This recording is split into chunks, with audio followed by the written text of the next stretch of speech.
Hi guys, and welcome to America History Tales. Tonight we hook the listener with vivid present tense imagery as you stand under a flickering station lamp in early 1918 America, where winter air feels sharp enough to cut through wool and bone. Snow is already gathering in slow spirals around the wooden platforms, and the distant whistle of a mail train rolls through the night like something half alive, half machine. You probably won't survive this level of cold without imagining it creeping into your boots first. Steam curls from iron wheels somewhere beyond the fogged glass, and the whole station seems to breathe in and out with the rhythm of arriving and departing lives. You're stepping into a world where urgency is measured in envelopes and timetables, where war is still echoing across oceans and every piece of paper feels heavier than it should. In 1918, American railroads are the arteries of communication, carrying soldiers' letters, government orders, and ordinary hopes folded into ink and paper. That is a mainstream historical fact often overlooked when people picture wartime. Yet here it is, humming through steel tracks beneath your feet. Historians still argue whether the sheer volume of wartime mail helped stabilize public morale more than official speeches ever did. So, before you get comfortable, take a moment to like the video and subscribe, but only if you genuinely enjoy what I do here. And if you are listening from somewhere in the world right now, drop your location and local time in the comments. It's strange to think how many different nights exist at once, all folding into this one story. Now, dim the lights.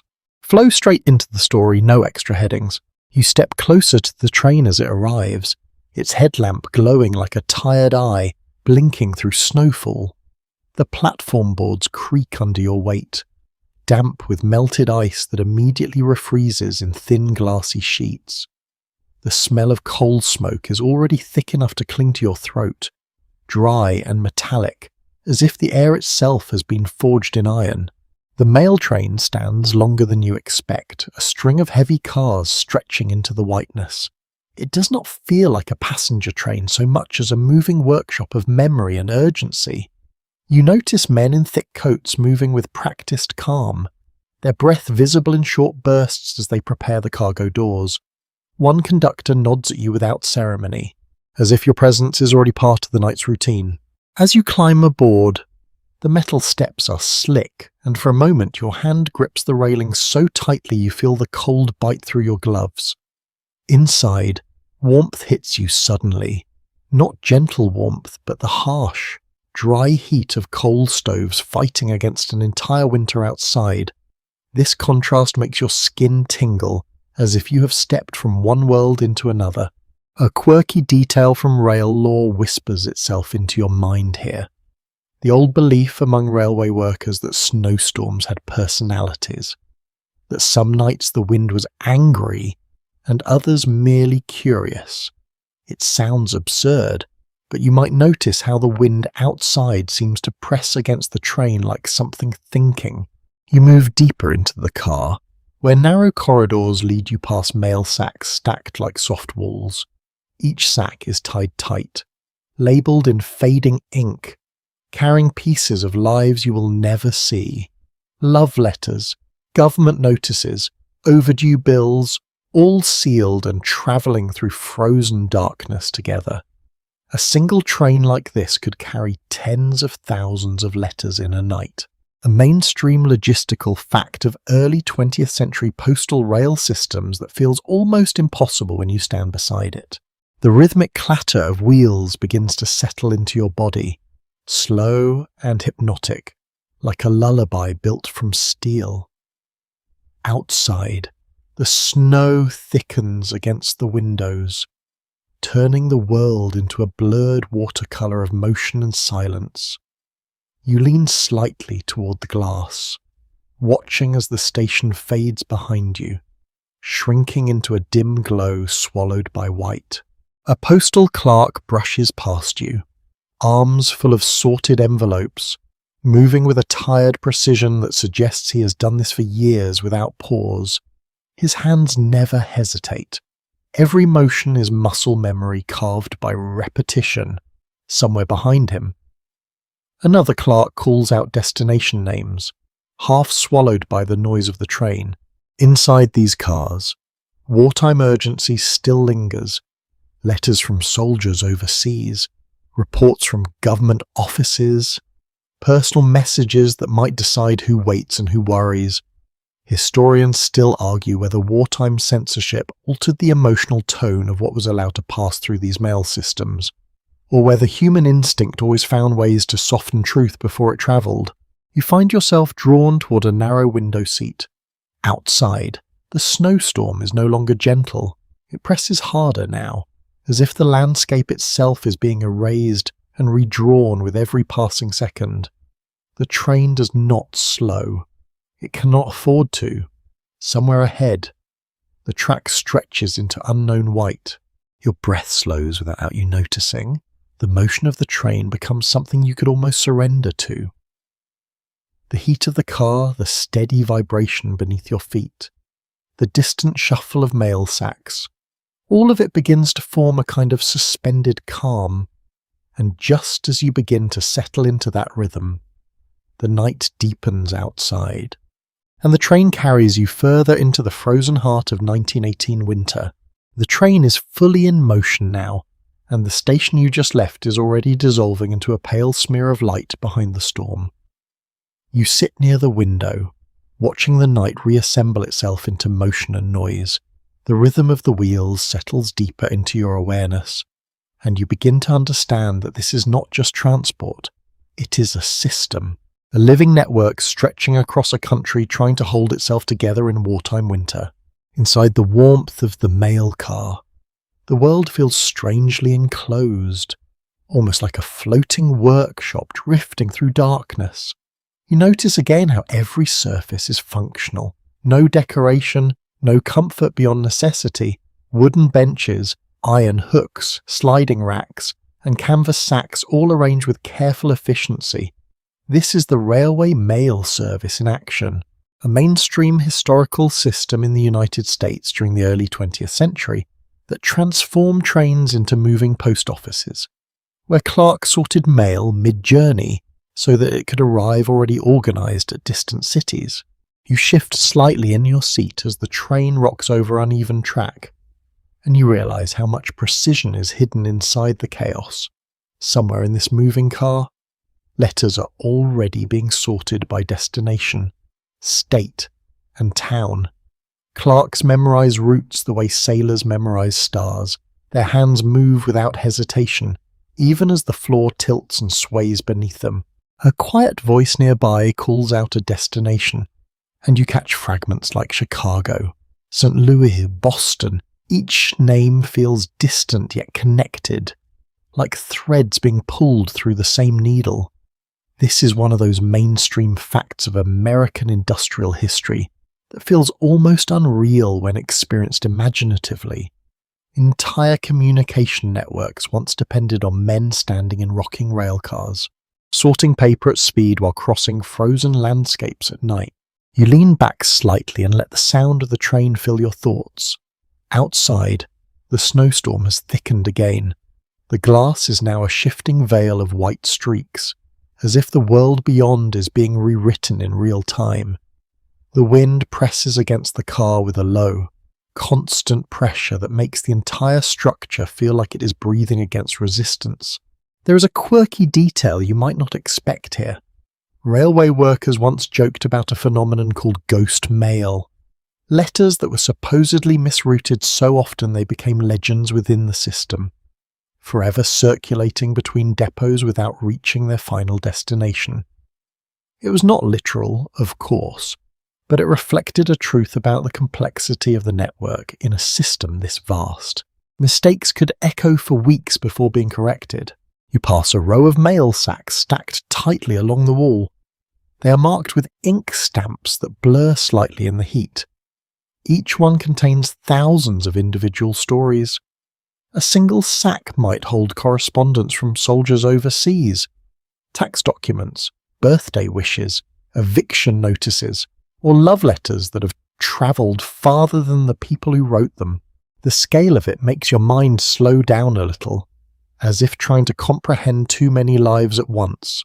The train jolts gently, and you steady yourself with a hand on the bench. The sound of wheels on track becomes more rhythmic now, almost musical. It is easy to imagine it as something soothing, especially when your body begins to accept the motion as normal. That is how travellers often describe long night journeys in this era, a gradual surrender to the train's own heartbeat. A clerk walks past Agum carrying a bundle of letters tied with string. His face is tired but focused, eyes scanning labels even in passing. You notice how he avoids unnecessary movement, conserving energy for precision. He might be sorting thousands of items in a single night. That kind of workload was not unusual in 1918, when wartime communication increased mail volume dramatically across the United States. Historians still argue whether this overwhelming postal traffic helped stabilize civilian morale during the war, or whether it simply masked deeper anxieties beneath a surface of constant correspondence. You can imagine both possibilities as you watch the clerks work, their hands moving like quiet machines in the glow of oil lamps. The heat inside the car deepens, and you begin to feel the contrast between inside and outside more sharply. Outside is absolute winter, a frozen expanse swallowing everything. Inside is controlled motion, human effort resisting that cold through coal, metal, and discipline. Somewhere beneath your feet, the engine exhales again, a deep mechanical breath that vibrates through the floorboard. You glance out the window, but there is almost nothing to see now except motion. The landscape has dissolved into abstraction. Occasionally, a dark shape suggests a tree or fence line, but it vanishes before your mind can fully register it. The storm is not just weather anymore. It feels like geography being erased. A faint memory surfaces as you watch this, something you might have read about early rail travel experiments. In the early days of railway expansion, engineers once attempted to design mail hooks that could pick up bags without stopping the train, a quirky but real innovation. It allowed trains to grab suspended mail sacks from rural posts at full speed. The idea seems almost playful now, but it reflects the obsession with efficiency that defined the era. You imagine, briefly, a rural platform somewhere out in this same storm, a lonely post swinging in the wind with a bag of letters waiting to be caught mid-flight. It feels almost poetic, like communication itself refusing to slow down even in winter darkness. The train continues forward, steady and unbothered by imagination. You feel yourself sinking with its pace. The rocking becomes less noticeable, the noise becomes less sharp. Even the cold edges of your awareness begin to soften. A distant whistle echoes through the storm, long and low, and for a moment the entire car seems to pause inside that sound. Then it continues, as if nothing happened. You adjust your position again, leaning slightly closer to the warmth.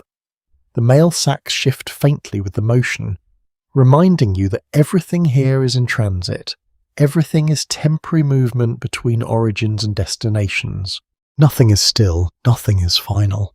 Outside, the snow continues to fall, unbroken and patient. Inside, the postal clerks continue their work, guided by the habit and necessity. And you, somewhere between observer and passenger, begin to understand how a country can feel both enormous and intimately connected at the same time. All through the quiet motion of a train crossing a winter night. The deeper the train pushes into the night, the more it feels like the world outside has been reduced to motion and weather alone. You are no longer passing through places in any normal sense. Instead, you are cutting through a vast, shifting sheet of white where geography loses its edges and time begins to feel softer, less reliable. Inside the locomotive, the engine's presence becomes more pronounced. Even though you are not in the engine room itself, you can feel its labour through the floorboards. It is a heavy, persistent force, a mechanical heartbeat that does not change pace regardless of snow, darkness, or distance. Steam power in 1918 was already a mature technology in the United States, a mainstream fact of industrial transportation history, yet it still carried a sense of living intensity. Engineers often described locomotives as having moods, depending on how the fire burned and how the boiler responded to pressure. You shift slightly in your seat and notice how the warmth inside the car is uneven. Some areas are almost too hot, especially near the coal stoves, while others remain cool enough for your breath to linger faintly in the air. This uneven heat creates invisible zones of comfort and tension, and you find yourself instinctively adjusting your position to stay within the warmer pockets. A clerk passes by again, this time slower, carrying a small stack of letters tied with twine. His movements are deliberate, almost meditative, as if each step must be balanced against the train's rocking motion. You notice the way his eyes briefly scan each label, not out of curiosity but pure necessity. Every second matters in this system. Every letter has a destination already waiting somewhere beyond the storm.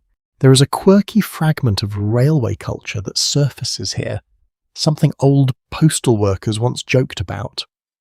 They claim that if you listened closely enough to the rhythm of the train wheels, you could predict the type of mail being carried that night. Fast rhythms meant urgent government dispatches. Slow, steady rhythms meant ordinary civilian correspondence, of course.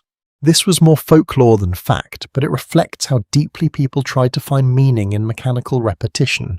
You glance out the window again, the snow is heavier now, not falling so much as being driven sideways by wind. It presses against the glass in streaks and waves, creating the illusion that the train is moving through something thick and resistant, like water instead of air. The outside world is no longer visible in any meaningful way. Only motion remains. Inside the mail car, the clerks continue their work with unwavering focus.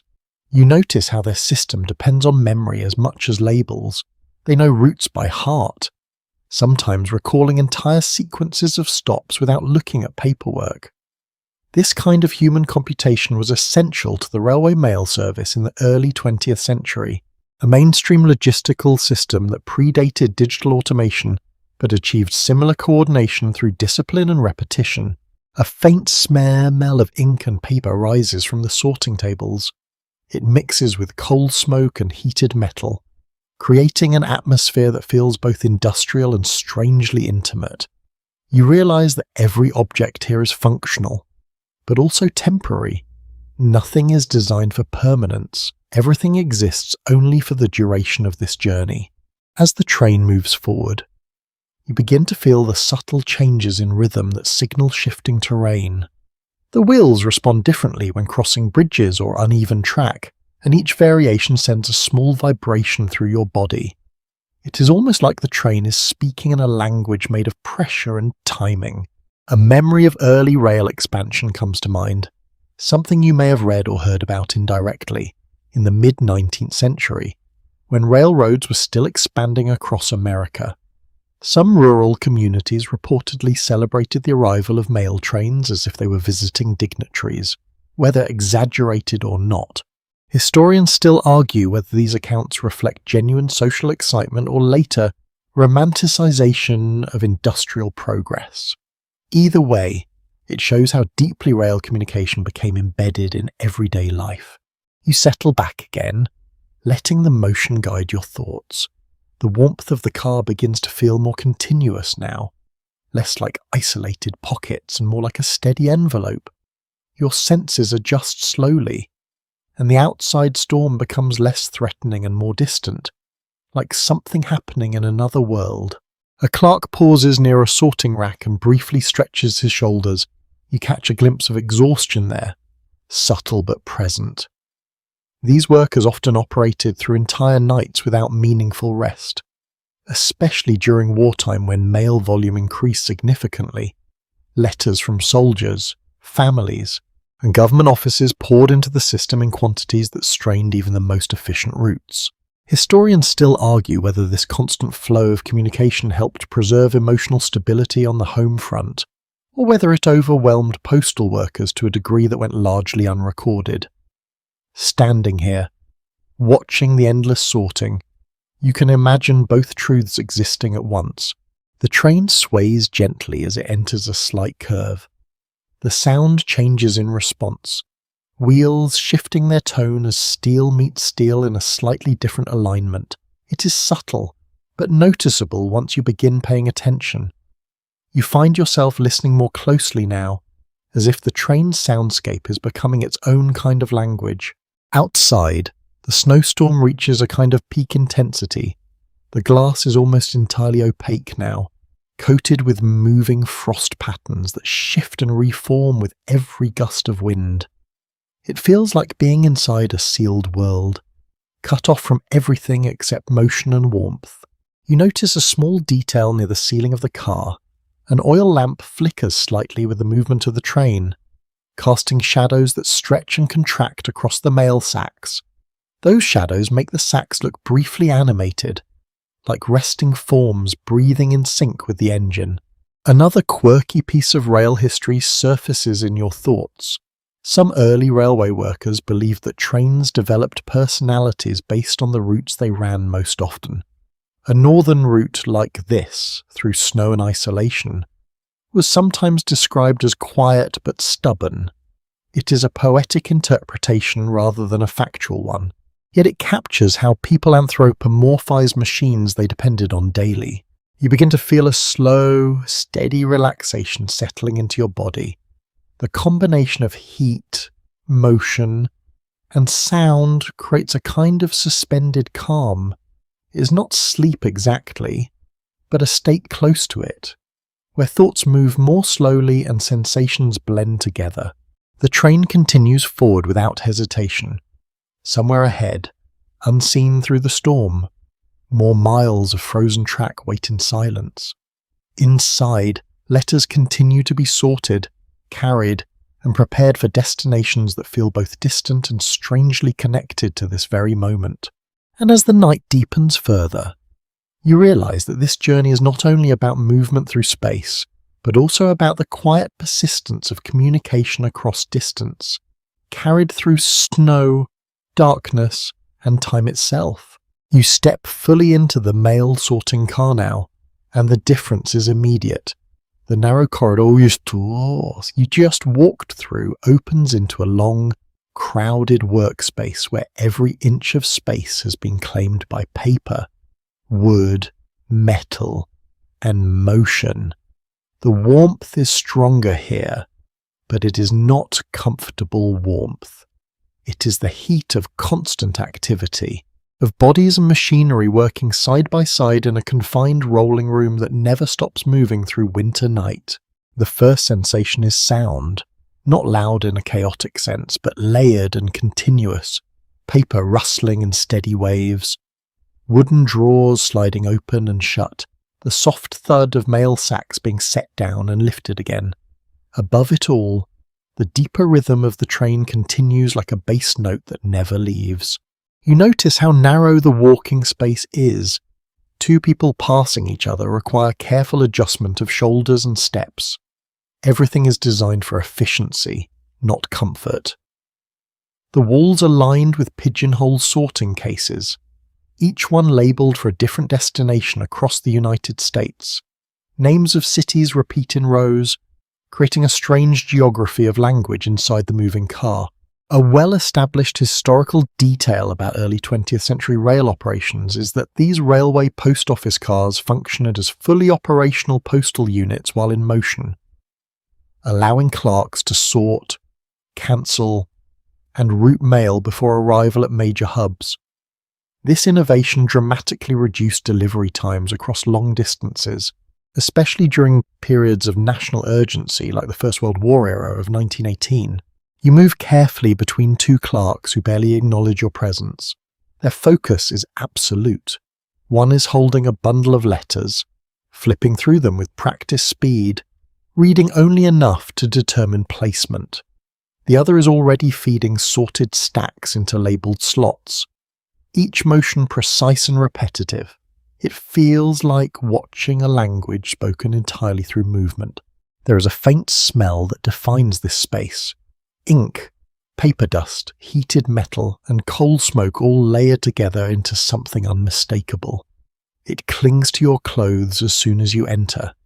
You realize quickly that this is not a place designed to be left unchanged. It is designed to absorb its work, to carry traces of every mile it travels. A quirky detail from postal history surfaces here. Some railway mail clerks reportedly developed superstitions about certain routes, believing that specific stretches of track brought unusually heavy mail loads or unexpected delays. Of course, this had no scientific basis, but it became part of workplace storytelling, a way to give personality to the otherwise mechanical rhythm of national communication. You glance at the floor and notice how it subtly shifts underfoot. The entire car moves with the train, of course. But here the motion feels more pronounced because every action depends on stability within instability. Clerks brace themselves without thinking, adjusting stance in micro movements that match the train's sway. A long, central sorting table runs down the middle of the car. It is scarred with years of use. Ink stains have seeped into the grain of the wood. Small metal hooks and clips line the edges, holding bundles in place so they do not slide during sharper turns or jolts. Every tool here exists to fight the movement rather than ignore it. You watch as a clerk drops a letter into a slot labelled with a city you do not immediately recognise. The motion is so fast it almost feels automatic. But you notice the brief pause before placement, a microsecond of recognition, then decision, then release. Multiply that by thousands of letters and you begin to understand the scale of mental labour happening in this confined space. Another historical observation often noted by transport scholars is that the railway mail service created one of the most demanding cognitive work environments of its time, requiring clerks to memorize extensive route maps while maintaining accuracy under constant physical motion. This combination of mental and physical strain made it a unique form of industrial labor that predated modern automated logistics systems. You shift slightly to allow a clerk to pass, and he does so without breaking rhythm. His eyes never leave the letters in his hands. It is as if the car itself has become an extension of his body, every vibration accounted for, every movement anticipated. The lighting here is soft but uneven. Oil lamps hang from brackets along the ceiling, their flames bending gently with the train's motion. Shadows stretch across the sorting racks and then retract again, creating a slow pulse of light and darkness that mirrors the rhythm of travel. You begin to notice patterns in the work. Certain bins fill faster than others. Certain destinations seem to dominate entire sections of the table.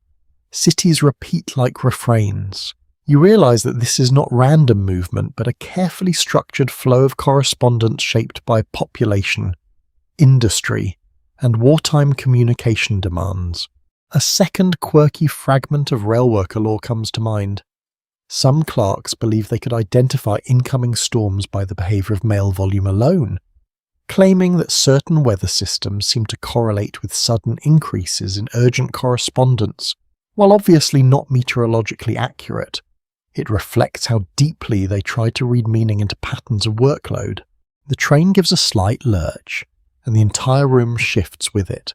No one reacts. Hands steady themselves instinctively. A stack of letters slides a few centimetres and is corrected without hesitation. This adaptation is constant, silent, and deeply practiced. You notice how time feels different here. There is no clear beginning or end to tasks. Everything flows into everything else.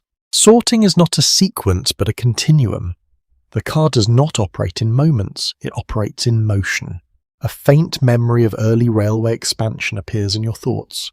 The period when railroads first began connecting distant American towns into a unified postal network.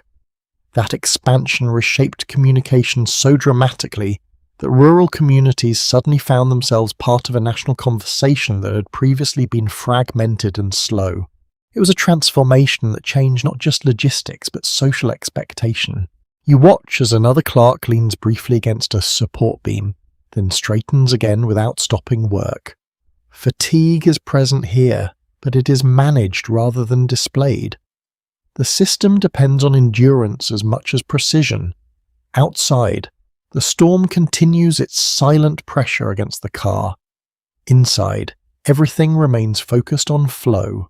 Letters move from sack to table to slot to destination grouping, forming an invisible map of human connection across thousands of miles. You begin to understand that this space is not just a workplace, it is a moving interface between isolation and connection, where paper becomes presence and distance is constantly rewritten into arrival. And as you stand among the steady motion of sorting hands and shifting light, the train carries you further into the night, deeper into a system built to keep voices moving through winter darkness. You ease yourself into a small standing space near the edge of the sorting tables, careful not to interrupt the steady rhythm of the clerks. The motion of the train is still present in your body, but here it feels slightly different, less like travel and more like participation. You are inside the working heart of the journey now, where movement is not just transport but labour.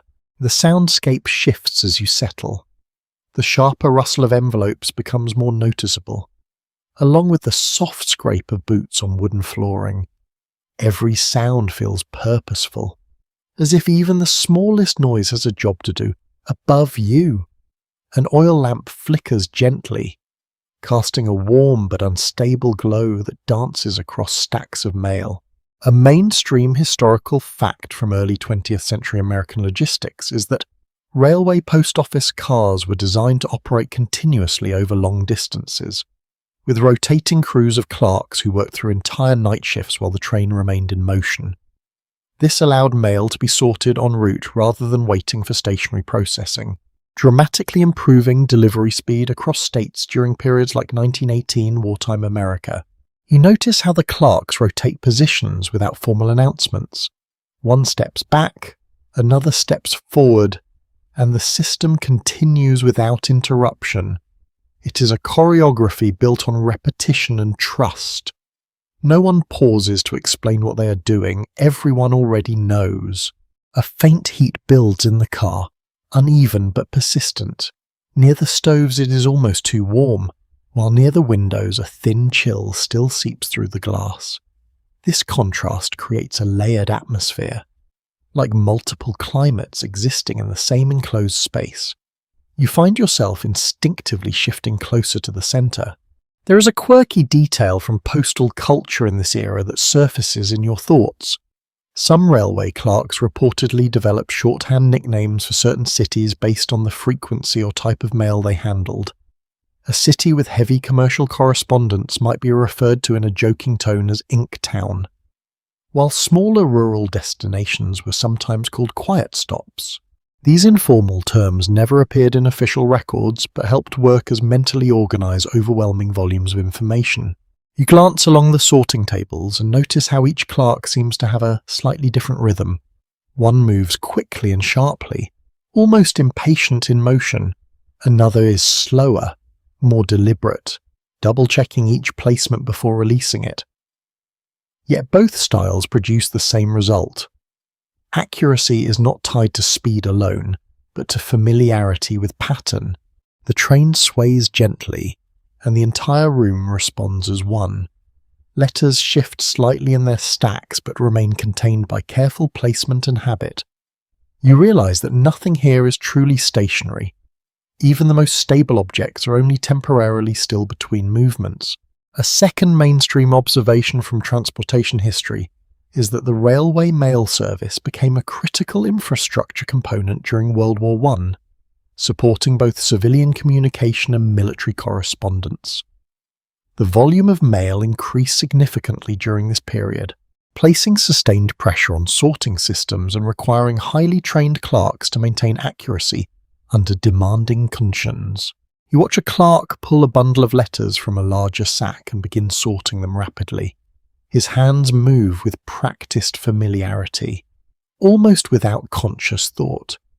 Each letter is scanned, placed, and released in a single fluid motion. It is repetitive, but not mechanical in a lifeless sense. There is focus embedded in every gesture. A faint smell of ink intensifies as you move closer to one of the sorting stations. The ink pads used for cancellation marks leave a distinct scent, slightly metallic and slightly sweet. It mixes with coal smoke and heated air, creating a layered atmosphere that feels both industrial and strangely intimate. Another quirky fragment of rail lore comes to mind. Some early railway workers believed that trains develop distinct personalities based on their routes. Northern routes through winter landscapes were often described as stubborn but reliable, while southern routes were considered more unpredictable but easier in temperament. While clearly symbolic rather than factual, these descriptions reflect how deeply workers connected emotionally to machines they operated daily. You shift your weight slightly as the train passes over a subtle, uneven section of track. The motion ripples through the car in a wave. For a moment, everything tilts just slightly before returning to balance. No one reacts. The clerks adjust without breaking rhythm, as if the movement is simply another part of the job description. You begin to notice how deeply synchronized everything has become, not in the sense of choreography, but in shared adaptation. The train moves, the car responds, the workers adjust, and the sorting continues. It is a closed loop of motion and response.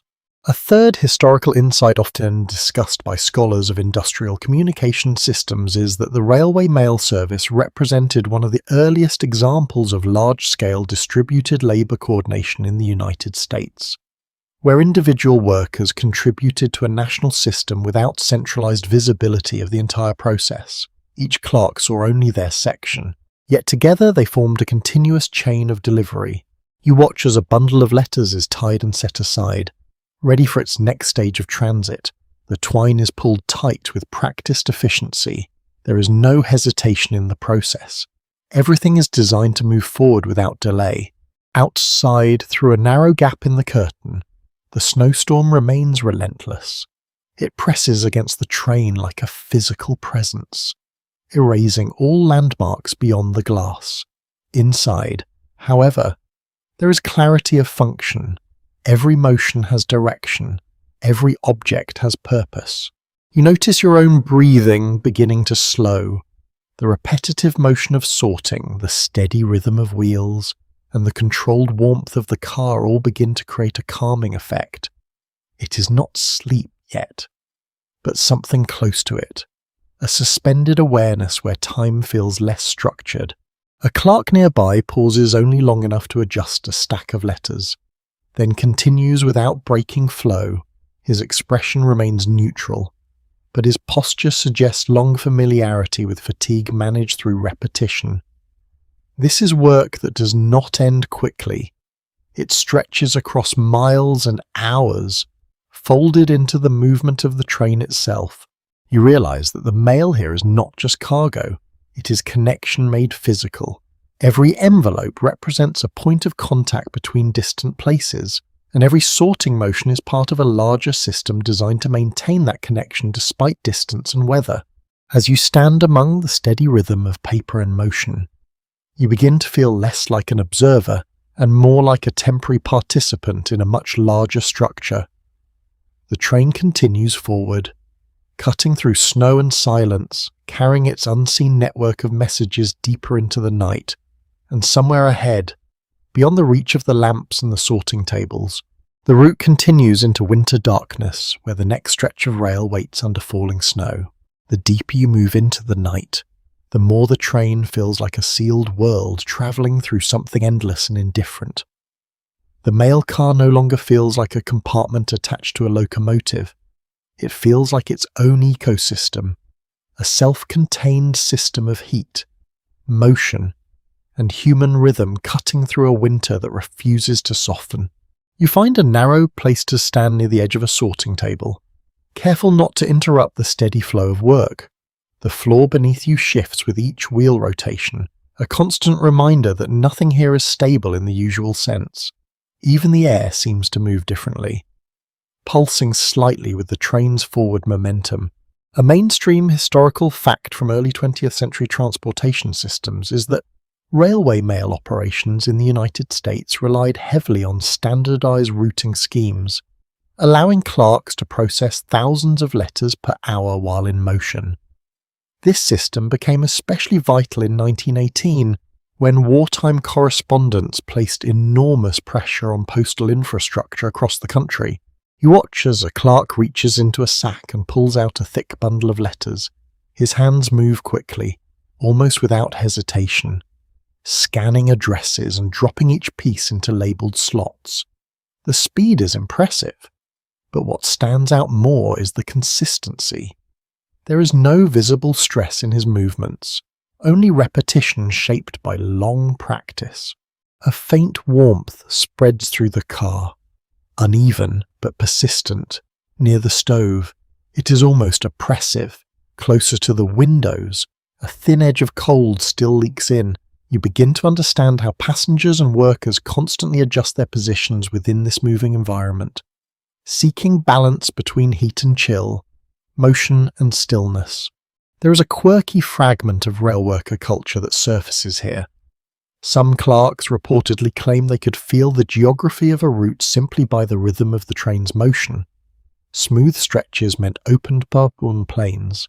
Sharper vibrations suggested older or more uneven track sections, and subtle changes in sway hinted at bridges or river crossings, while not scientifically reliable.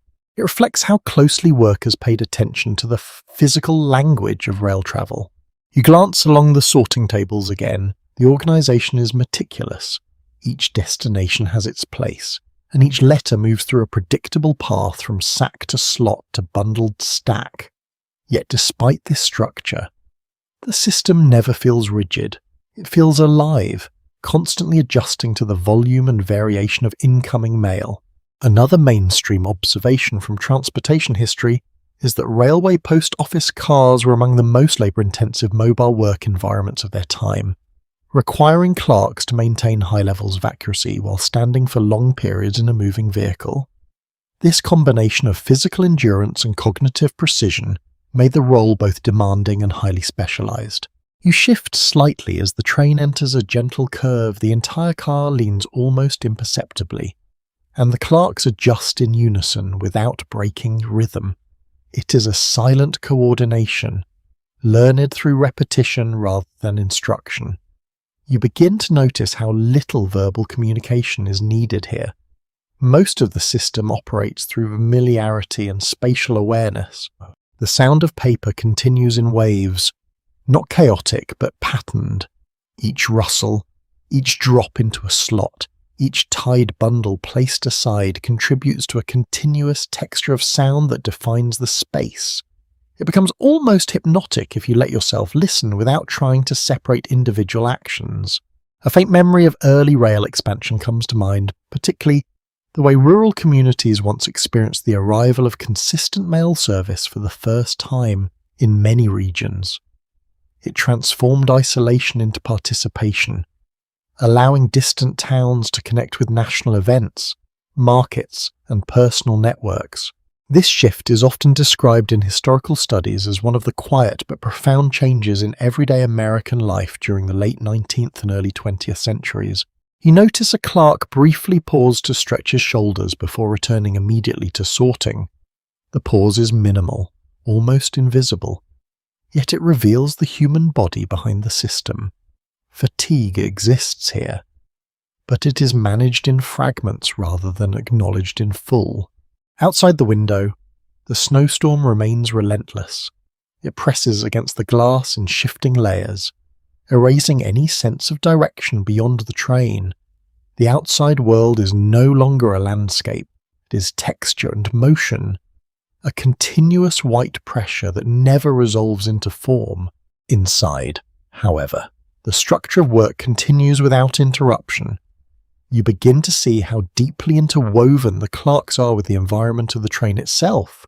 Every sway, every vibration, every shift in speed is absorbed and accounted for in their movements.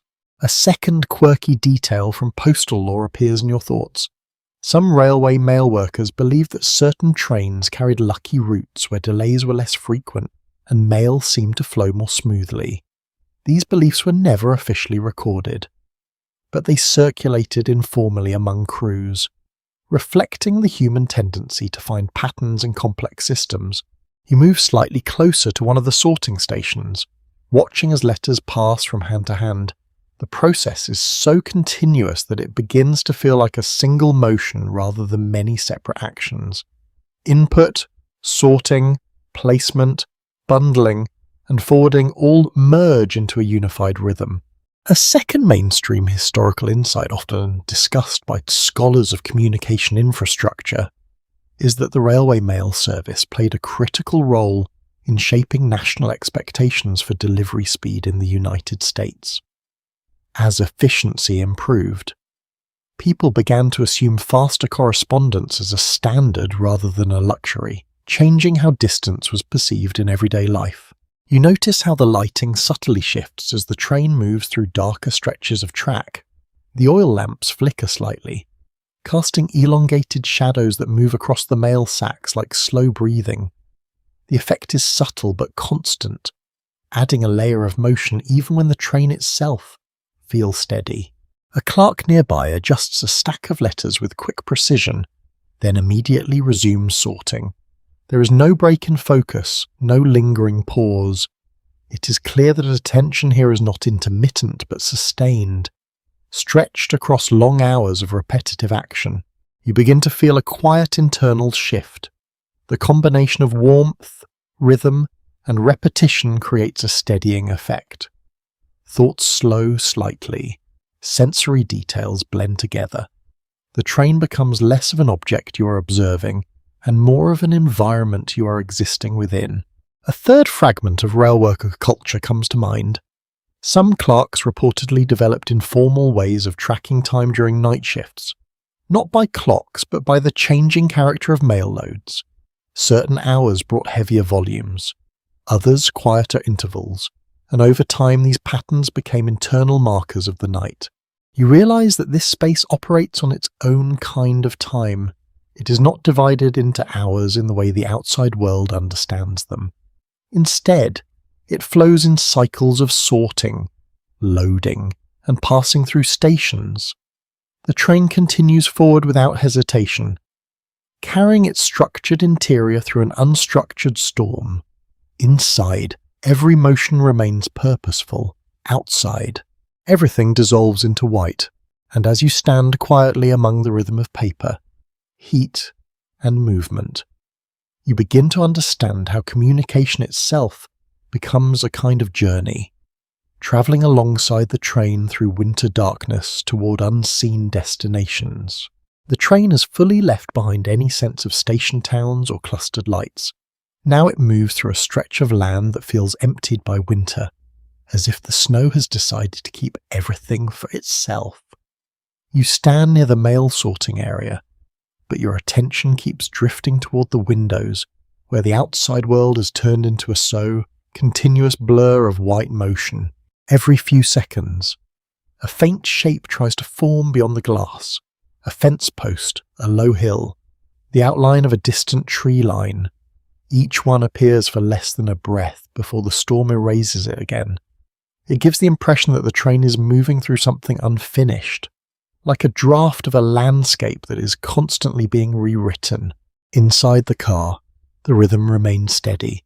The clerks continue their work without pause, their hands moving through letters with practiced efficiency. You begin to notice how the repetition creates its own kind of silence. Not the absence of sound, but a smoothing of it into something continuous and predictable.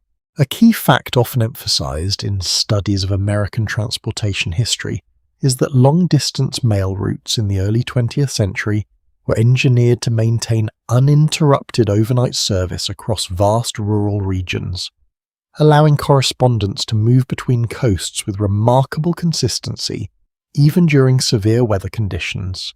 In 1918 especially, these routes became essential lifelines for both civilian communication and wartime administration. You shift slightly to keep your balance as the train rolls over a subtle, uneven section of track. The movement is not dramatic, but it travels through the entire car in a single wave. Everything responds together.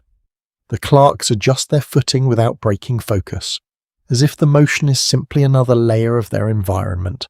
The warmth inside feels denser now. It is no longer just heat from stoves. It is the combined warmth of bodies, lamps, machinery, and enclosed motion.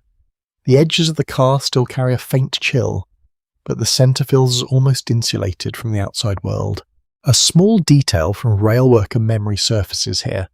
Something passed down informally among postal crews. Some clerks used to say that they could tell how far they had travelled into a route simply by the quality of the snow outside the windows. Early snowfall near cities was described as lighter and more fragmented, while deeper rural stretches produced thicker, more persistent curtains of white. It was not scientific, but it became part of how they described their journeys. You watch another clerk pull a bundle of letters from a sack. His movements are efficient but not rushed. There is a kind of calm precision in how he reads, sorts, and places each envelope. It is as if he is following a language that exists only in motion. The soundscape of this car has begun to feel almost like breathing. Paper rustles in soft cycles. Wooden drawers slide open and closed. A steady metallic clink marks the placement of sorted bundles underneath it all. The train continues its long, unbroken pulse along the rails. Outside, the storm intensifies again. The glass becomes almost entirely opaque with snow, driven sideways by wind. For long stretches, there is nothing visible at all except movement and brightness, as if the train is passing through a world made entirely of shifting light. You notice how your sense of time begins to loosen here. There are no landmarks, no clear changes in scenery, only the ongoing sequence of sorting, movement, and vibration. It becomes easier to drift mentally while still remaining physically present. A widely acknowledged point in industrial communication history is that railway post office systems in the United States represented one of the most sophisticated examples of pre-digital logistics coordination, relying entirely on human memory, standardized labeling, and continuous motion to achieve national-scale mail distribution. You glance along the central sorting table. The surface is worn smooth from years of use, edges darkened by constant handling. Ink stains form irregular patterns that no one has ever cleaned away completely. They are part of the system now, like a visual record of all the nights this car has travelled through similar storms. A clerk near you pauses for a moment, not to rest, but to reorient a stack of letters that has shifted slightly with the train's movement. The correction is immediate and precise. Then he resumes sorting without hesitation. The interruption is so small it barely feels like a break in continuity. There is a subtle change in the sound of the wheels outside. It grows slightly deeper, more resonant. As the train moves across what might be a bridge or a section of reinforced track, the sound travels through the floorboards and into your legs, a reminder that the entire structure is suspended in motion. A second observation from transportation scholarship notes that railway mail clerks developed highly specialised spatial awareness, allowing them to maintain sorting accuracy despite constant movement, vibration, and shifting light conditions inside the cars. This adaptability was essential for keeping national postal operations functioning at speed. You find yourself watching the clerks more closely now, not just their hands, but the way they stand, how they shift weight, how they compensate for movement before it fully happens. It is a form of anticipation rather than reaction. A quiet piece of rail culture slips into your thoughts. Some crews believed that certain stretches of prairie track carried a distinct sound signature, as if the rails themselves changed tone depending on temperature, snow depth, and distance from settlements. It is the kind of observation that blends practical experience with poetic interpretation. The train continues forward, unwavering, inside. The work continues with equal steadiness. Letters move from sack to table to slot, then into organised bundles that will eventually be handed off at the next major stop. You notice how the mail itself begins to feel almost symbolic here. Not just communication, but continuity. Every envelope represents a connection between 2 points that are not physically close, yet remain linked through this moving system. Outside, the storm shows no sign of easing. It presses against the train with patient persistence, as if testing how long motion can continue through resistance. Inside, the response is steady work, steady rhythm, steady adaptation. Some academic interpretations of early 20th century communication systems suggest that the expansion of railway mail networks subtly reshaped how people experienced distance, making long separation feel less absolute because correspondence reliably even in harsh conditions. This idea remains open to interpretation, depending on how one weighs infrastructure against personal experience. You let that thought drift as you adjust your stance slightly. The floor beneath you shifts again, and the clocks adjust in unison. It feels less like individual responses and more like a shared understanding embedded into the space itself. A final small detail surfaces from rail worker anecdotes. Some clerks reportedly marked particularly heavy mail nights not by time, but by the feeling of the work itself, describing certain shifts as dense, when the volume of correspondence created a noticeable weight in the rhythm of sorting. It was a subjective measure, but one that many understood without explanation. The train continues into deeper night. The snow remains constant. The sorting continues without interruption, and you find yourself increasingly absorbed into the steady, layered rhythm of movement. Paper, heat, and steel, carried forward through a winter that seems to stretch without end. The train settles into a long stretch of uninterrupted motion, and the sense of distance begins to soften in a strange way. You're still moving forward through space, but it no longer feels like progress measured in miles. It feels more like drifting through a continuous state of winter, where direction exists but detail does not. You move away from the central sorting area and find a quieter corner near the edge of the mail car.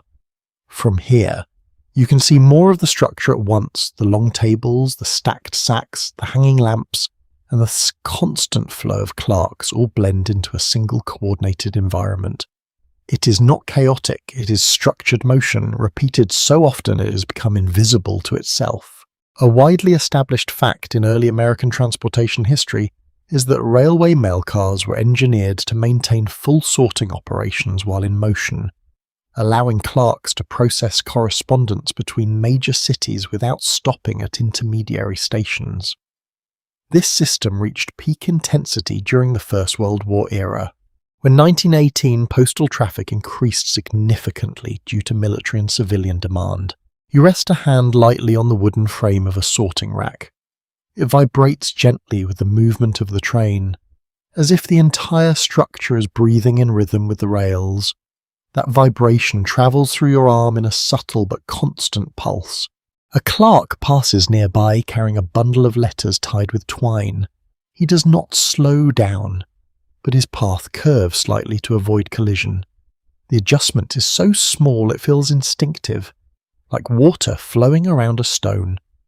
You begin to notice how movement in this space is never random. Every step has been refined through repetition. A quiet piece of rail worker lore appears in your thoughts. Some clerks used to say they could tell what region the train was passing through at Chausseur purely by the sound of the wheels on the track.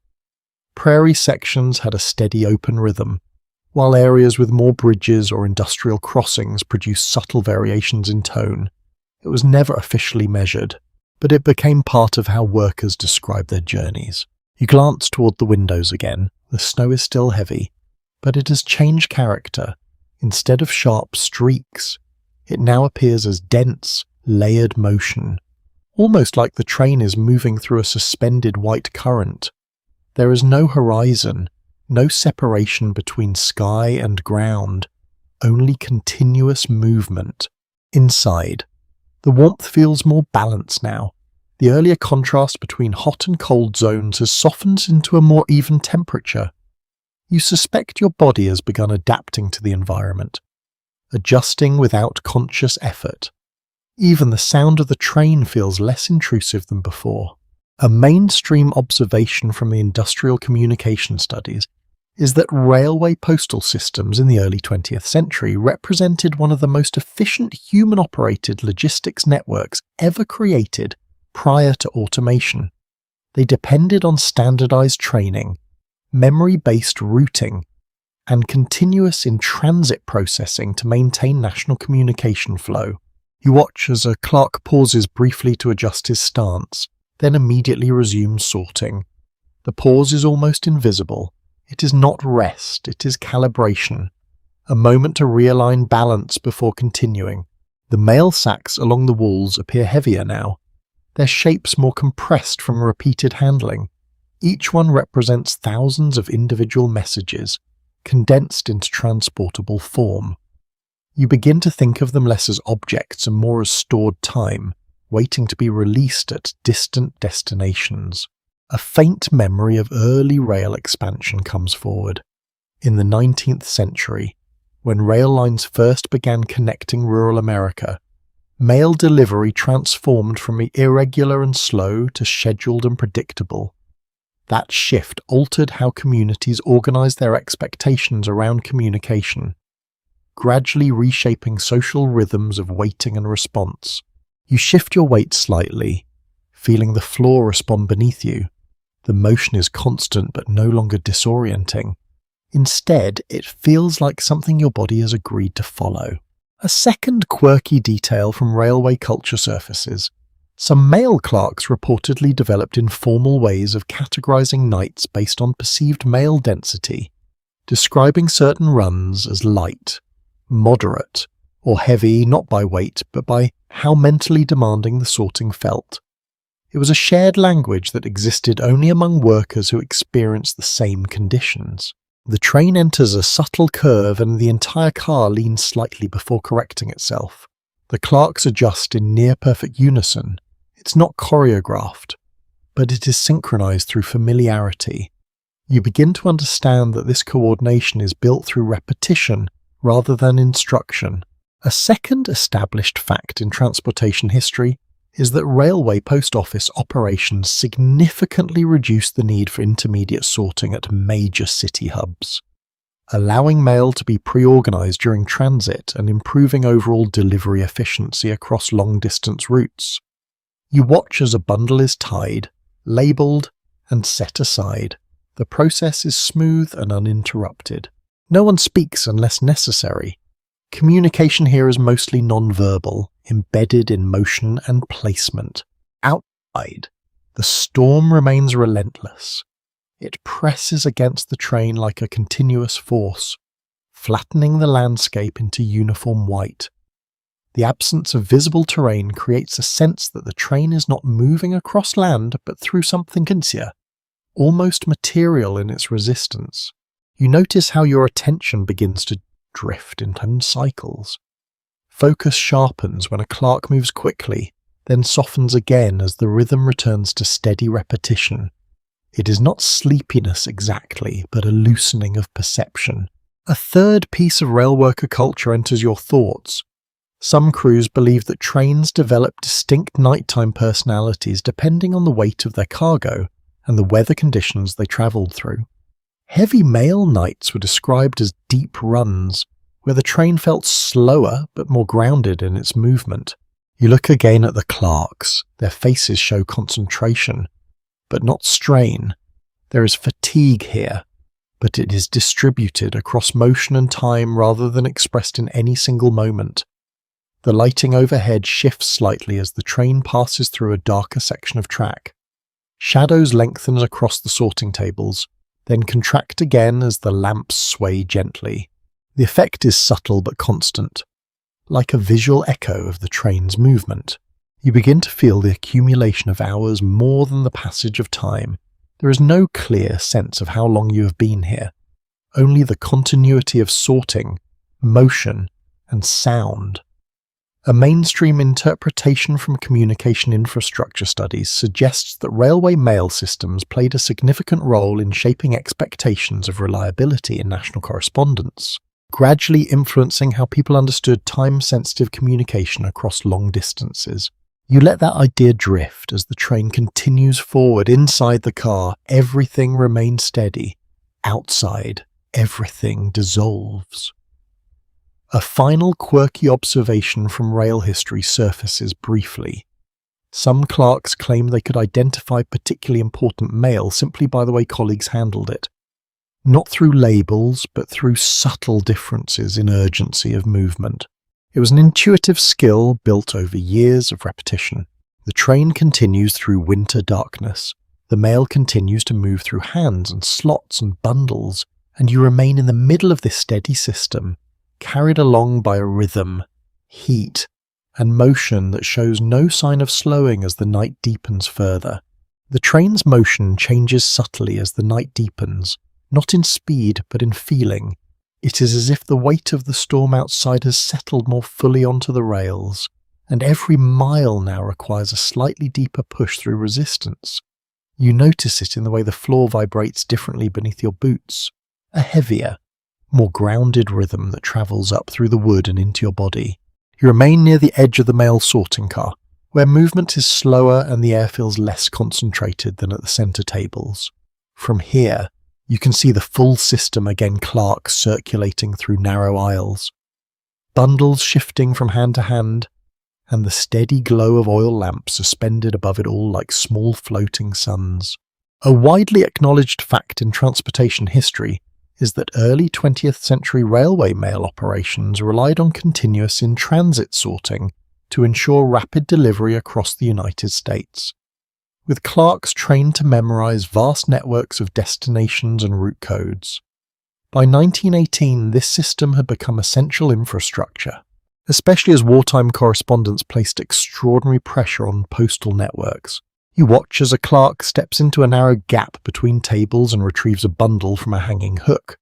His movement is precise, economical, and completely unaffected by the train's sway. It is clear that his body has learned to anticipate motion rather than react to it. The lighting above flickers gently as the train passes through a darker stretch of countryside. Shadows stretch across the mail sacks and then contract again, creating a slow pulse of light that mirrors the rhythm of the wheels. It gives the impression that even stillness here is only temporary. A quiet fragment of rail worker culture comes to mind. Some postal clerks reportedly developed the habit of naming particularly long night shifts based on weather conditions or mail volume, referring to certain runs as white nights when snowstorms dominated the entire journey. These informal labels never appeared in official documentation, but they help workers describe experiences that felt otherwise difficult to categorize. Outside the window, the storm continues without interruption. The glass is almost entirely opaque now, covered in streaks of snow driven sideways by wind.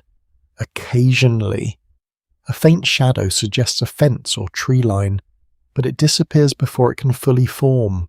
The landscape no longer presents itself as a place, only as motion through whiteness. Inside, the sorting continues with unwavering consistency. You notice how little verbal communication is needed.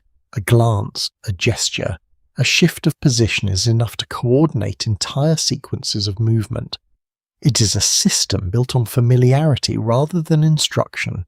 A mainstream observation from industrial logistics studies is that railway postal systems of the early 20th century represented one of the most efficient pre-automated communication networks ever developed, relying entirely on human coordination, standardized labeling, and continuous movement to maintain national mail flow. You shift slightly to maintain balance as the train enters a gentle curve. The motion is subtle but noticeable, and the clerks adjust instantly, their footing correcting in near-perfect synchronization. It feels less like individuals responding and more like a shared awareness distributed through the car. A faint smell of ink becomes more noticeable here. It is sharper near the sorting tables, where stamps are processed and cancellations are applied. Combined with coal smoke and heated air, it creates a layered atmosphere that is both industrial and strangely familiar, as if the space itself has absorbed years of repetition. You find yourself observing the mail sacks again. They are stacked in irregular but stable formations, each one marked with destination codes that blur slightly under the heat and motion. Each sack holds thousands of letters, yet they move through the system as single units, compressed expressions of human communication. A second piece of rail culture surfaces in your thoughts. Some clerks believe that trains develop distinct night moods depending on weather and cargo, describing certain runs as calmer or more restless based on how the car felt during long stretches of travel. While not grounded in measurable science, these descriptions reveal how deeply workers connected emotionally to the machines they operated. You notice a clerk briefly pause to adjust his posture before continuing to sort. The pause is so brief it almost feels like part of the motion itself. Fatigue is present, but it is integrated into rhythm rather than interrupting it. The train continues forward through an increasingly featureless landscape. Outside, there is only white movement, no clear horizon, no stable reference point. It creates a sense that direction is being defined entirely by the train itself rather than the world around it. A widely recorded historical fact is that railway mail service played a crucial role in maintaining communication continuity across vast rural regions of the United States, especially during periods of severe weather, when other forms of transport and communication were less reliable. You adjust your stance again, feeling the floor respond beneath you. The vibration has become almost familiar now, a constant presence that no longer demands conscious attention. It is simply part of the environment, like temperature or sound. A second quirky detail from postal worker memory appears. Some clerks reportedly claim they could predict the intensity of upcoming mail loads by observing subtle changes in pre-sorted bundles arriving from earlier stations, interpreting slight variations in volume and labeling as indicators of downstream activity. It was an informal skill, passed through experience rather than instruction. The lighting overhead shifts slightly as the train moves through another stretch of uneven track. Shadows ripple across the tables, then settle back into place. The effect is gentle but constant, reinforcing the sense that nothing here is fully static. You begin to feel the accumulation of time more than its passage. There are no clear divisions between moments, only the ongoing cycle of sorting, motion, and sound. It becomes increasingly difficult to distinguish one hour from another. A mainstream interpretation from communication history suggests that railway postal systems contributed significantly to shaping expectations of consistent and rapid correspondence in the United States, gradually influencing how people understood distance and delay in everyday communication. You let that thought fade as the train continues its steady progress. Inside the car, everything remains ordered and continuous. Outside, everything dissolves into white motion. A final fragment of rail law surfaces briefly. Some clerks believe that particularly heavy mail nights created a sense of shared awareness within the crew, where individuals could anticipate each other's actions without explicit communication, whether real or imagined. It reflects the deep familiarity developed through long hours of synchronized labor. The train moves deeper into winter darkness. The mail continues its steady transformation from sacks to sorted bundles, and you remain within this moving system, surrounded by rhythm, heat, and repetition, as the night stretches further into quiet, unbroken motion. The night has settled into something deeper now, not darker exactly, but more continuous. The train no longer feels like it is moving through separate regions or passing distinct landmarks. Instead, it feels like it is travelling through one long, uninterrupted field of winter, where space itself has been stretched and softened by snow. You remain near the edge of the mail sorting car, where the rhythm of work is still clearly visible but slightly less intense than at the centre tables. From here, you can observe everything at once: the clerks, the sacks, the lamps, and the constant motion of paper that never seems to slow.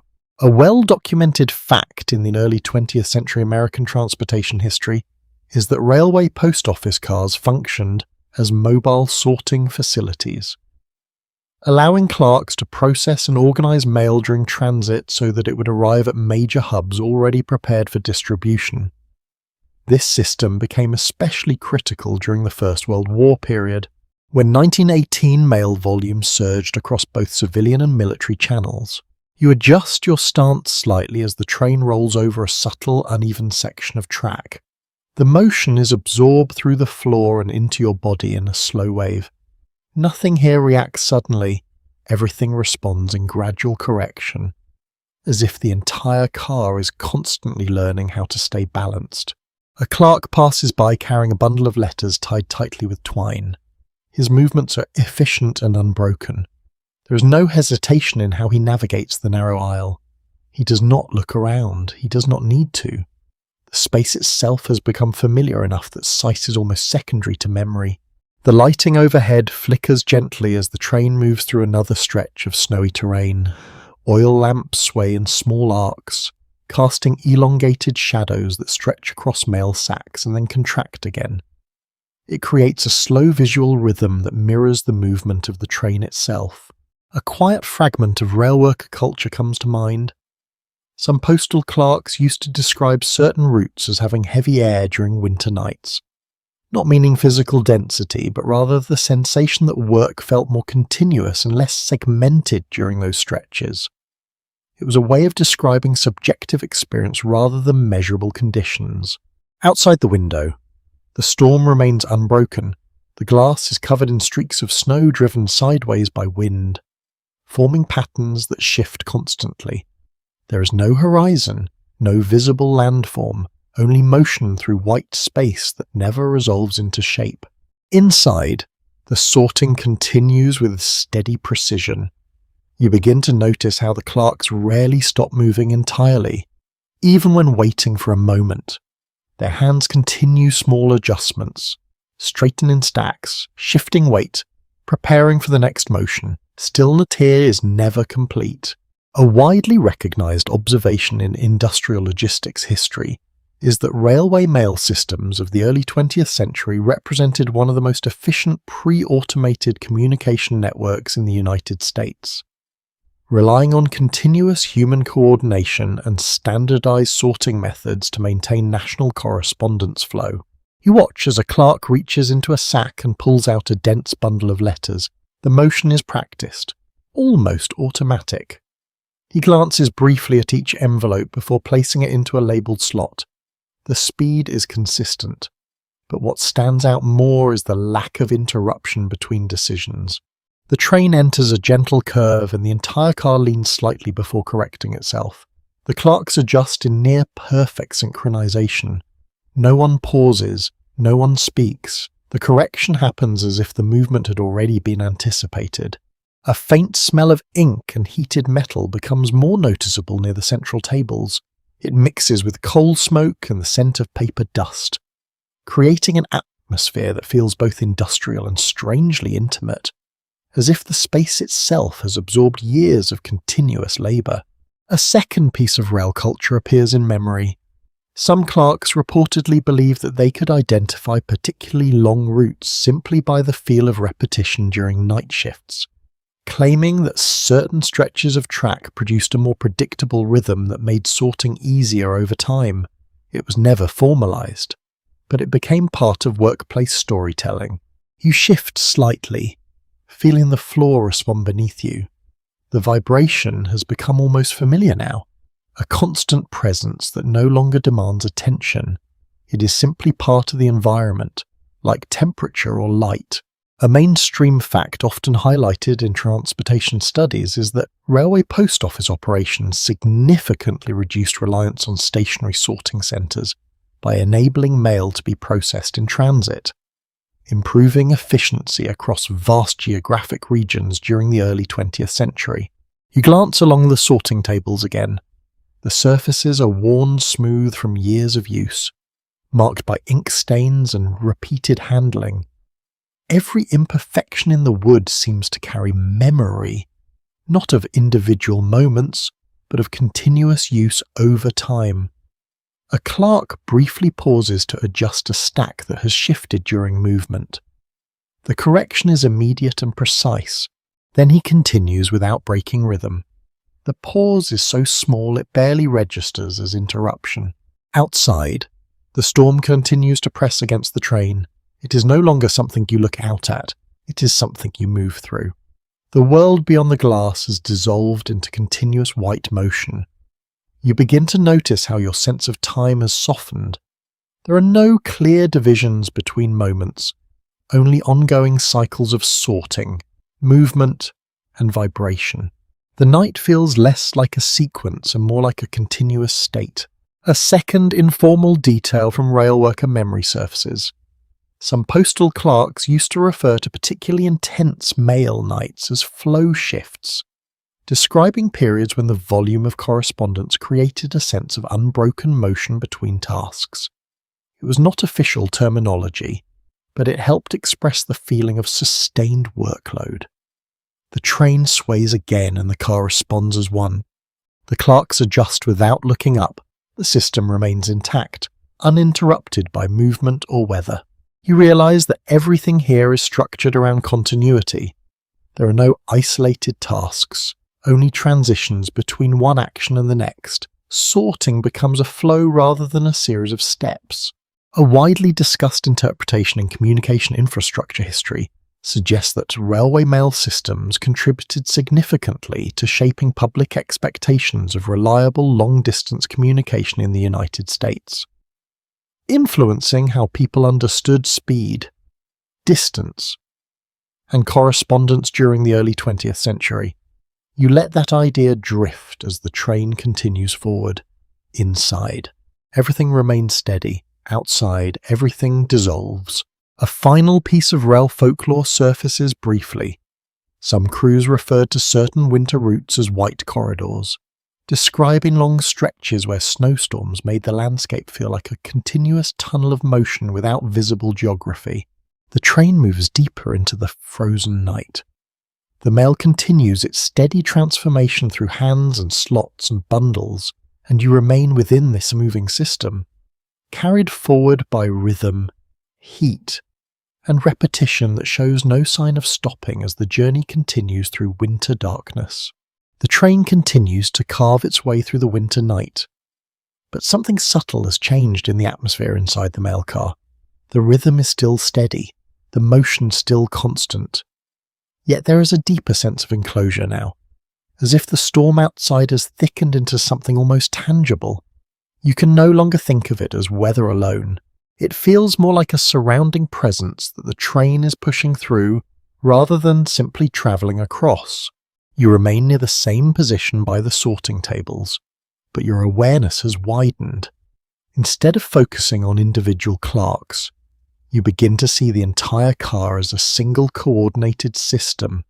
Hands move, letters shift, bundles form, and nothing ever truly stops. Even pauses are folded into motion, absorbed into the ongoing flow of work.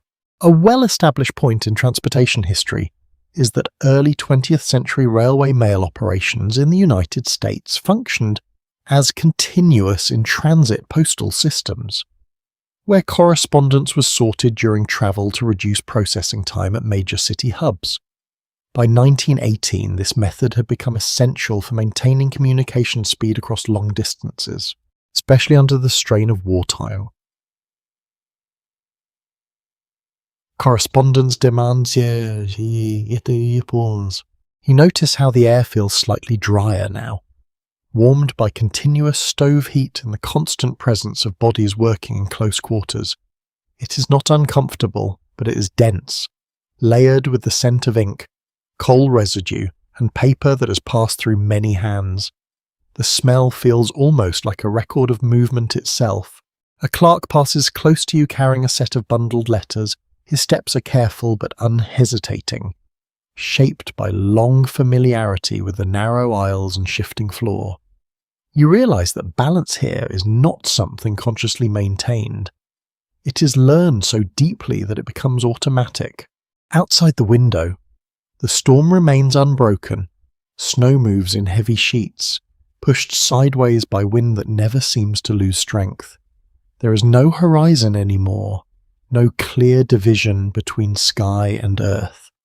The train appears to be moving through a continuous field of white motion, as if space itself has been reduced to texture. Inside, the sorting rhythm continues without variation. You begin to recognize subtle differences in how each clock works. Some move with fast, almost sharp precision, while others maintain a slower, more deliberate pace. Yet both approaches feed into the same outcome. The system does not depend on uniformity, only on reliability. A lesser-known detail from postal work culture is that railway clerks often developed informal memory maps of entire mail routes, mentally tracking how bundles would progress from one sorting stage to another, long before they physically arrived at their next destination. This cognitive layering allowed them to anticipate workflow demands without needing constant reference to written schedules.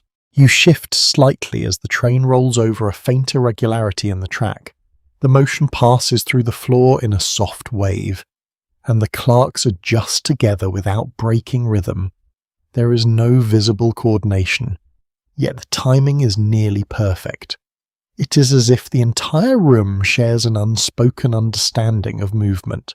The lighting overhead sways gently again, casting slow-moving shadows across the mail sacks. The effect is subtle but constant, like a second layer of motion existing alongside the train itself. Even stillness appears to have momentum here. A quiet piece of rail culture comes to mind. Some mail workers used to describe certain night routes as having soft time, meaning that the sense of passing hours became less distinct, long stretches of uninterrupted sorting. It was not a formal measurement, but a way of expressing how work and travel blended into a single continuous experience. You watch as a clerk pauses briefly at the end of a sorting sequence, then immediately begins the next without delay. The pause is so brief it barely registers as interruption. It feels more like a breath between motions than a break in activity. A broadly recognized observation in historical communication studies is that railway postal systems played a major role in shaping national expectations of reliable correspondence delivery in the early 20th century United States, influencing how people perceived distance and communication speed during that era. You glance again at the rows of mail sacks. They appear heavier now, though that impression may come from repetition rather than actual change.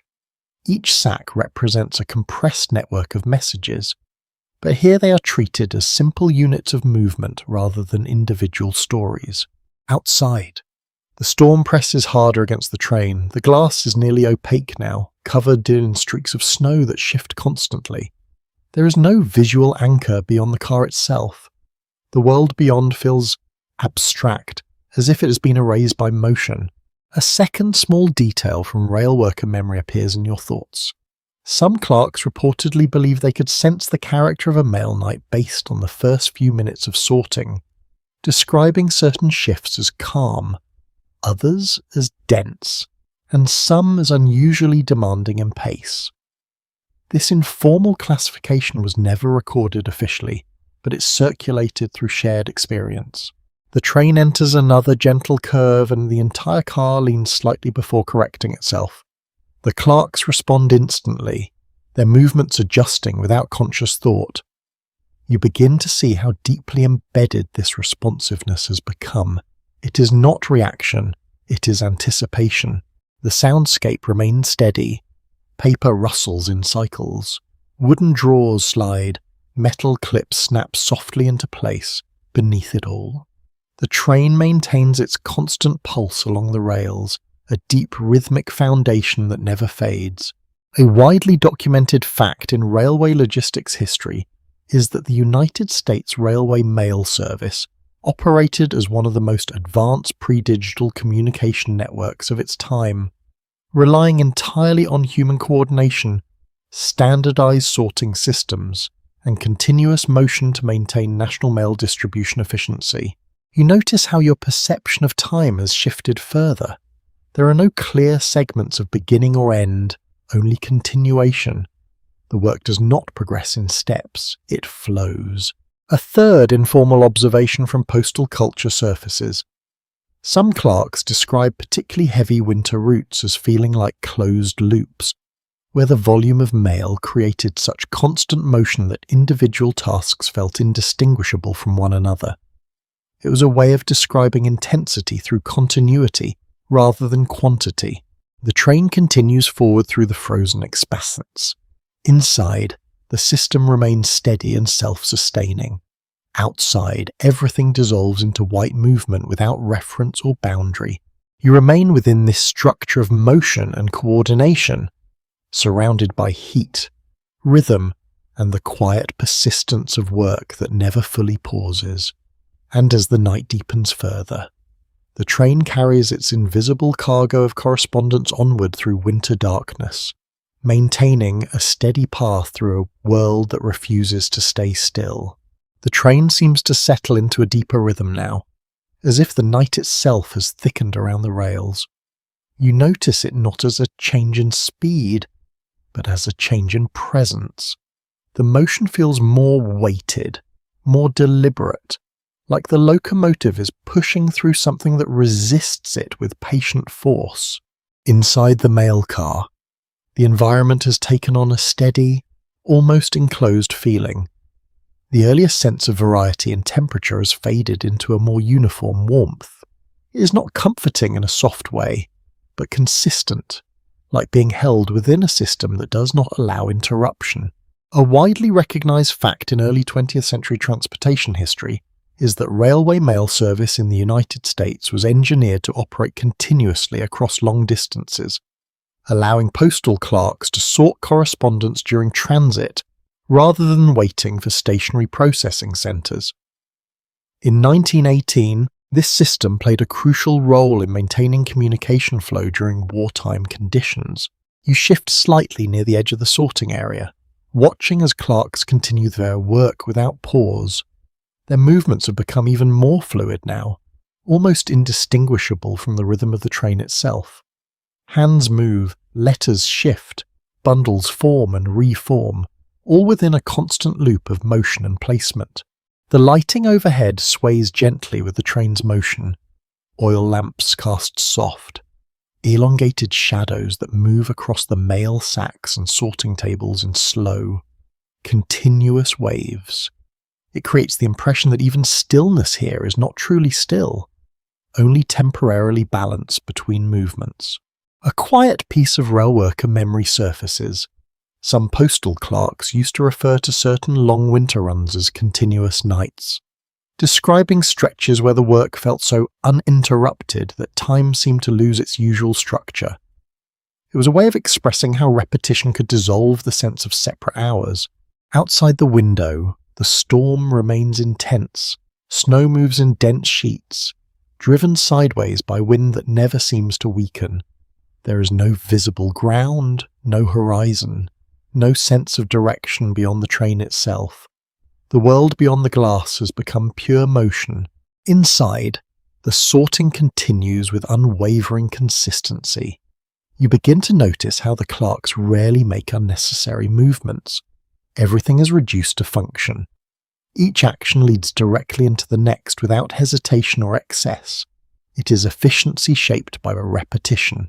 A lesser-known detail from postal operations culture is that railway clerks often developed highly refined mental routing systems, allowing them to anticipate where each bundle would go several steps ahead in the sorting process.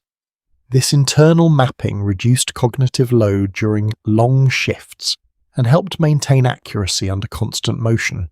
You adjust your stance slightly as the train passes over a subtle, uneven section of track. The vibration travels through the floor in a soft wave. The clerks respond in near-perfect unison, their bodies adjusting automatically without interrupting their work.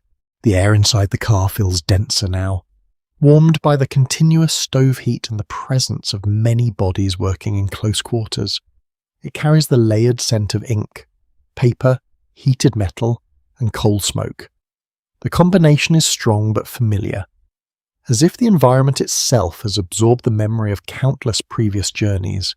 A clerk passes by carrying a tightly bundled stack of letters. His movements are steady and unbroken. You notice how he avoids eye contact. Not out of indifference, but because attention is fully allocated to the task in his hands. Every gesture is intentional. A fragment of rail culture comes to mind. Some clerks believe that they could identify particularly demanding mail nights by the weight of sorting even before large volumes became visible, describing certain shifts as feeling heavier, not in physical terms but in cognitive demand. This language was informal but widely understood among workers. The train continues forward through the frozen landscape outside. Everything is reduced to white motion. No landmarks remain visible. No reference points survive the storm. It is as if the train is moving through a continuous field of erased geography. Inside, the system remains structured and stable. You begin to understand how deeply synchronized this environment has become. It is not just coordination, it is shared timing, shared movement, shared adaptation to a single continuous rhythm. A widely documented observation in transportation history is that early railway postal systems represented one of the most efficient pre-automated communication networks in the United States. Relying entirely on human coordination, standardized labeling systems, and continuous motion to maintain national correspondence flow. You watch as a clerk briefly adjusts a stack that has shifted during a curve in the track. The correction is immediate and precise. No pause follows. Work resumes as if uninterrupted. The lighting overhead flickers slightly as the train moves through another stretch of uneven rail. Shadows stretch across the tables and then contract again. The effect is subtle but persistent, reinforcing the sense that even light here is in motion. You notice your own awareness beginning to soften. The repetition of sound and movement creates a steady, calming rhythm that gradually reduces the sharpness of individual perception. Time feels less segmented, more continuous. A second piece of postal worker memory surfaces. Some clerks used to refer to certain routes as flow corridors, describing stretches of travel where mail volume and sorting rhythm aligned so consistently that work felt like a single uninterrupted process rather than separate tasks. The train sways gently again, and the entire car responds in unified adjustment. No one looks up, no one stops. The system absorbs movement as part of its structure. Outside, the storm shows no sign of weakening. Snow continues to press against the train in thick, layered motion. It is no longer something to observe, it is something to pass through. A broader interpretation in communication infrastructure study suggests that railway mail systems contributed significantly to shaping expectations of dependable long-distance correspondence in early 20th century America, influencing how people understood the relationship between distance, time, and communication reliability. You let that thought fade as the train continues forward. Inside, everything remains steady. Outside, everything dissolves. A final informal detail from rail culture appears. Some crews describe particularly long winter routes as sealed runs, referring to journeys where external conditions and internal workload combine to create a sense of enclosed continuity, where time felt uninterrupted from departure to arrival. The train moves deeper into winter darkness. The mail continues its steady transformation through hands, slots, and bundles, and you remain within the moving structure, surrounded by the rhythm, heat, and repetition that carries everything forward through the unbroken night. The train has entered a quieter kind of night now. Though quiet is not truly accurate, it is still full of sound, still full of motion, but the feeling has shifted. Everything seems more internalized, as if the entire system has turned inward while continuing to move forward through the frozen landscape. You stand in roughly the same area near the mail sorting section, but your attention feels less anchored to any single point. Instead, your awareness drifts across the entire car at once. The clerks, the lamps, the sacks, the wooden tables, All of it blends into a continuous field of coordinated movement. A well-documented fact in early 20th century American transport history is that railway post office cars were engineered to allow uninterrupted in-transit mail sorting, enabling postal networks to maintain rapid national communication even across severe winter routes.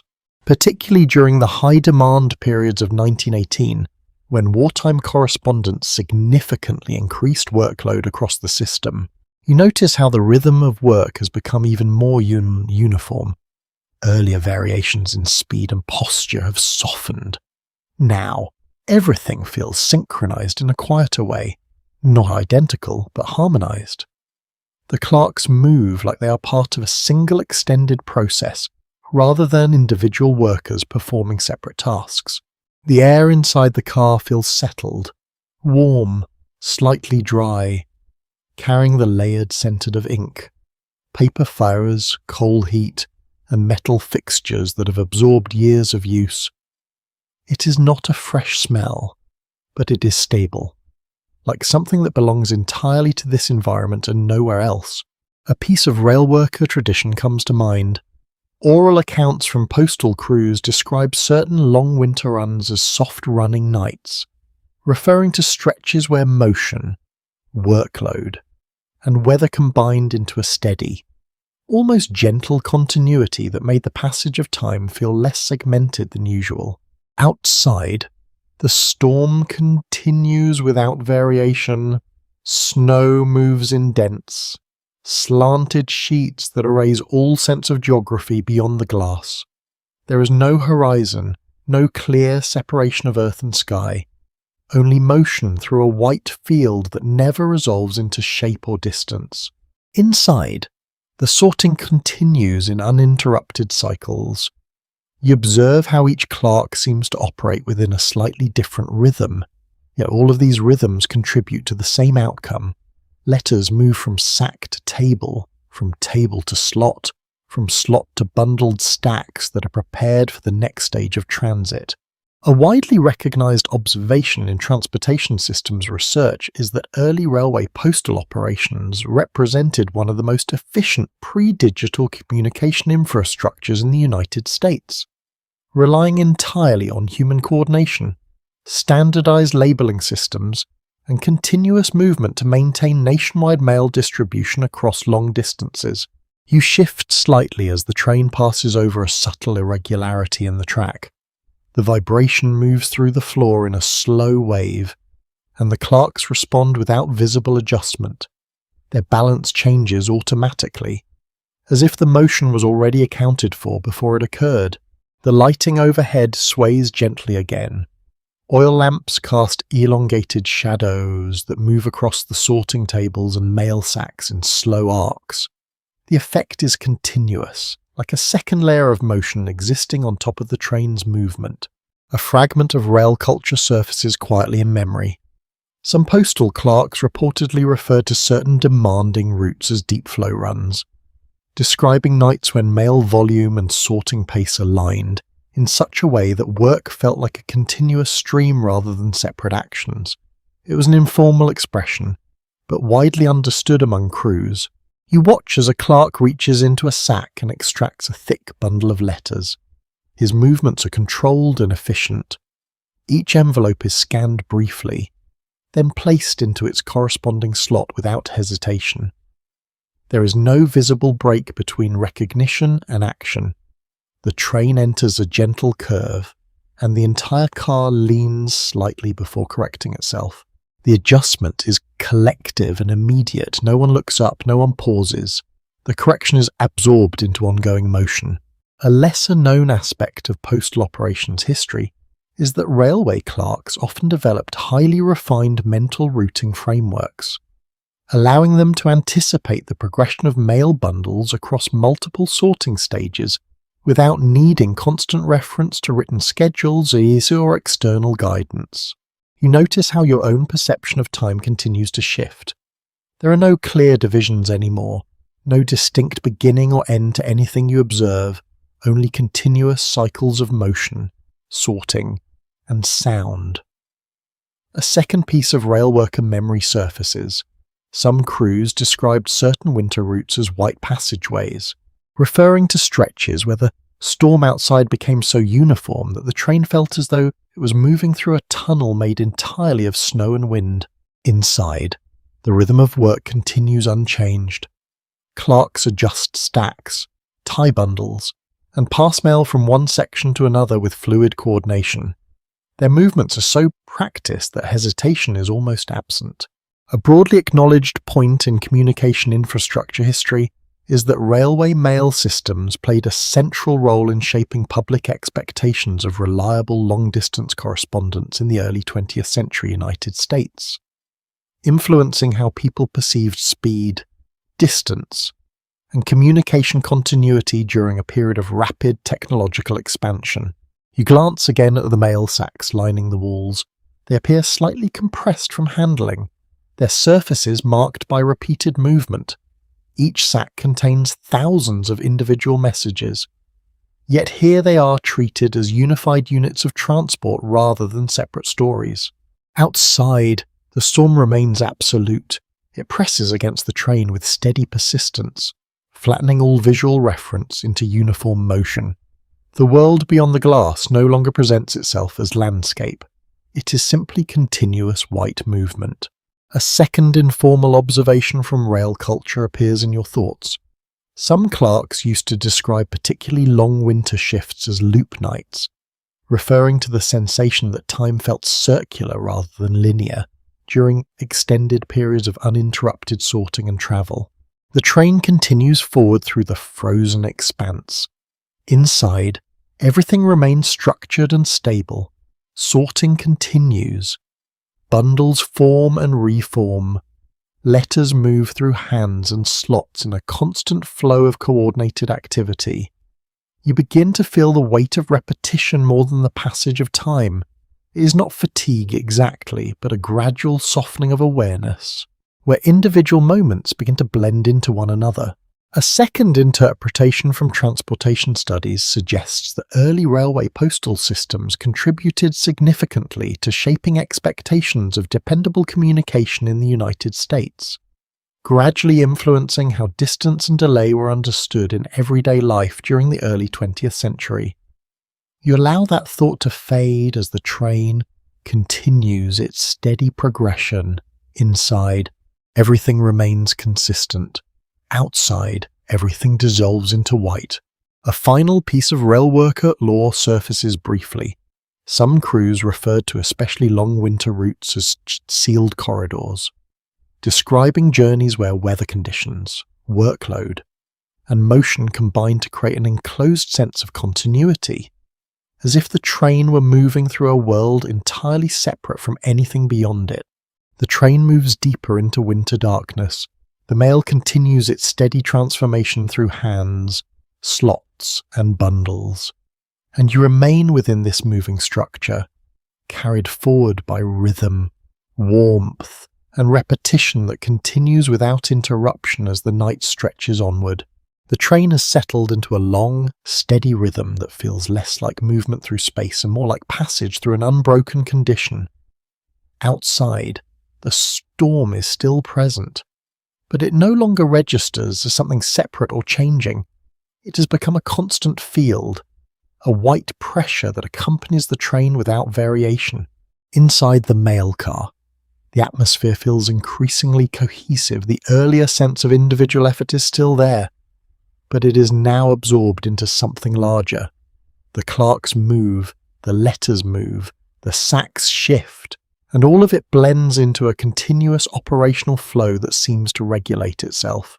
A well-established fact in early 20th century American infrastructure history is that railway post office cars functioned as fully operational mobile sorting facilities, enabling postal clerks to process and route mail during transit across vast distances.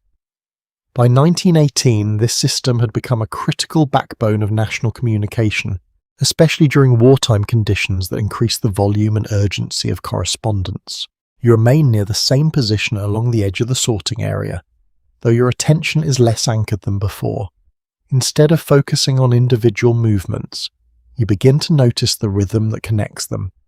The rise and fall of motion, the cycles of sorting, the continuous transfer of letters from one stage to another. The air inside feels stable now, almost settled into itself. Warmth is distributed evenly across the car, softened by time and repetition. The scent of ink, paper dust, coal heat, and metal has become familiar enough that it no longer stands out individually. It forms a single-layered atmosphere that belongs entirely to this environment. A piece of rail worker tradition appears in memory. Some postal clerks used to refer to particularly long winter runs as flow continuity nights, describing stretches where work, motion, and weather combined into a seamless experience that made it difficult to distinguish one moment from the next. Outside the window, the storm remains unchanged. Snow continues to move in dense, horizontal sheets driven by wind that shows no sign of weakening. There is no visible ground, no horizon, no reference point, only motion through a uniform field of white. Inside, the sorting continues without interruption. You notice how the clerks no longer appear to adjust consciously to the train's movement. Their bodies have already adapted. Balance, timing, and coordination seem embedded in muscle memory, rather than actively maintained. A widely recognized observation in transportation systems research is that railway postal operations in the early 20th century represented one of the most efficient pre-automated communication networks in the United States, relying entirely on human coordination, standardized routing systems, and continuous motion to maintain national mail distribution across long distances. You shift slightly as the train passes over a subtle irregularity in the track. The vibration moves through the floor in a smooth wave, and the clerks adjust without visible reaction. Their response is immediate but unconscious, as if the motion had already been accounted for before it occurred. The lighting overhead sways gently again. Oil lamps cast slow-moving shadows across the sorting tables and mail sacks.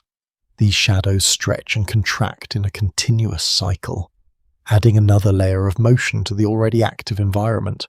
A fragment of rail culture comes to mind. Some postal clerks reportedly describe certain routes as continuous passage runs, referring to nights when workload and environmental conditions aligned in such a way that the entire shift felt like a single unbroken sequence of activity rather than distinct tasks. You watch as a clerk reaches into a sack and retrieves a bundle of letters. His movements are efficient and controlled. Each envelope is briefly scanned and placed into its correct slot without hesitation. There is no visible separation between perception and action. The train enters a gentle curve, and the entire car leans slightly before returning to balance. The correction happens collectively. No one looks up, no one pauses. The system absorbs the motion seamlessly. A lesser-known aspect of postal operations history is that railway clerks often developed internalized spatial mapping systems that allowed them to anticipate sorting pathways several steps ahead, reducing cognitive strain during long periods of continuous workload. You notice that your perception of time continues to soften. There are no clear divisions anymore, only ongoing cycles of motion. Sorting and sound, the sense of progression remains, but it's no longer segmented. A second piece of rail worker memory surfaces. Some crews referred to certain winter routes as white corridors, describing stretches where the storm outside was so dense that the train felt enclosed within a continuous tunnel of snow and wind.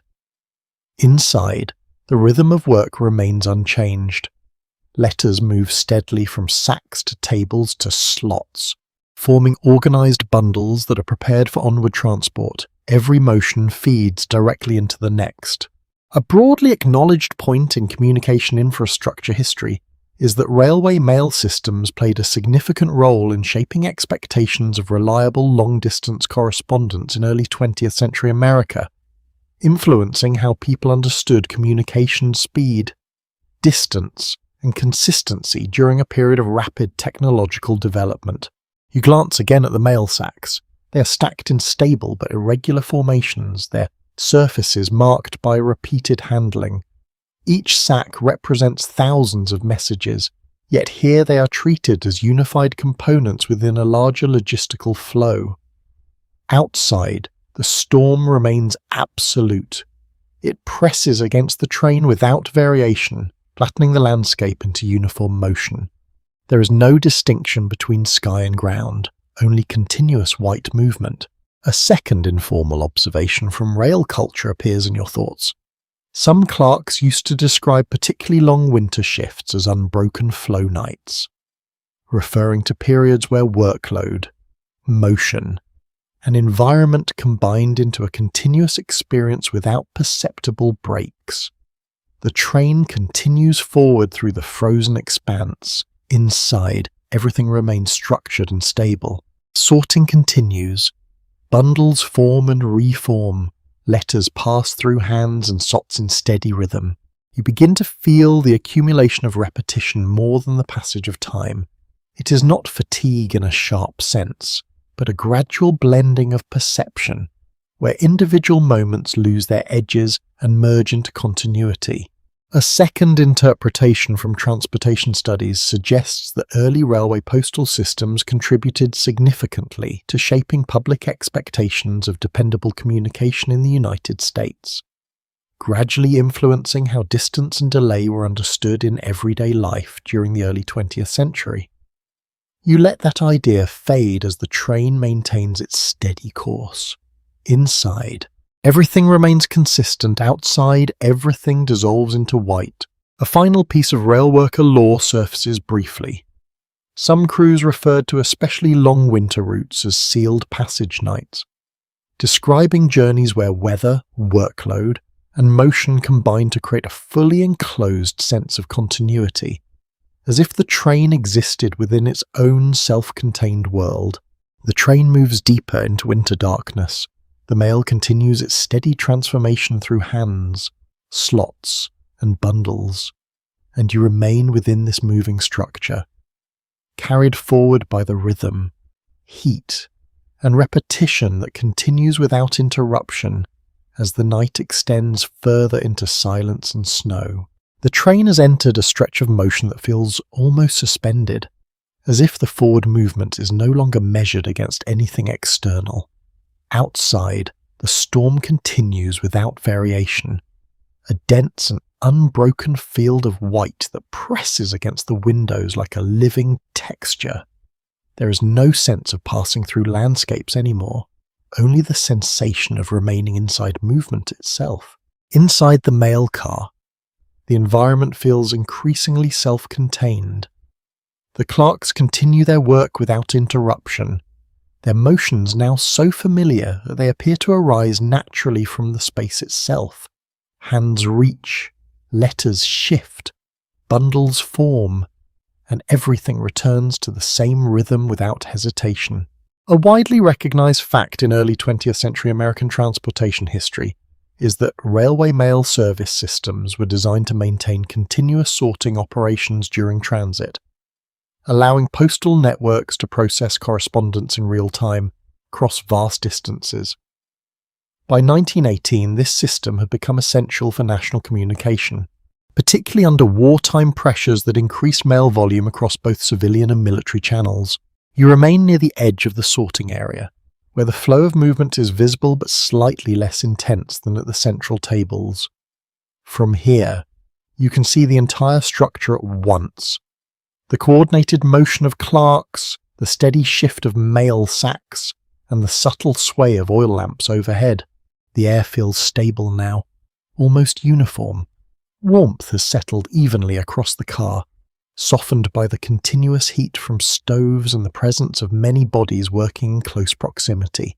The scent of ink, paper fibres, coal smoke, and heated metal has blended into a single consistent atmosphere that defines the space. A fragment of railworker tradition comes to mind.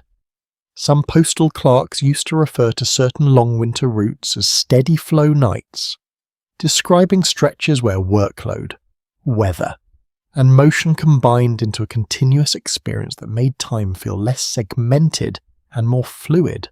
Outside, The storm remains unchanged.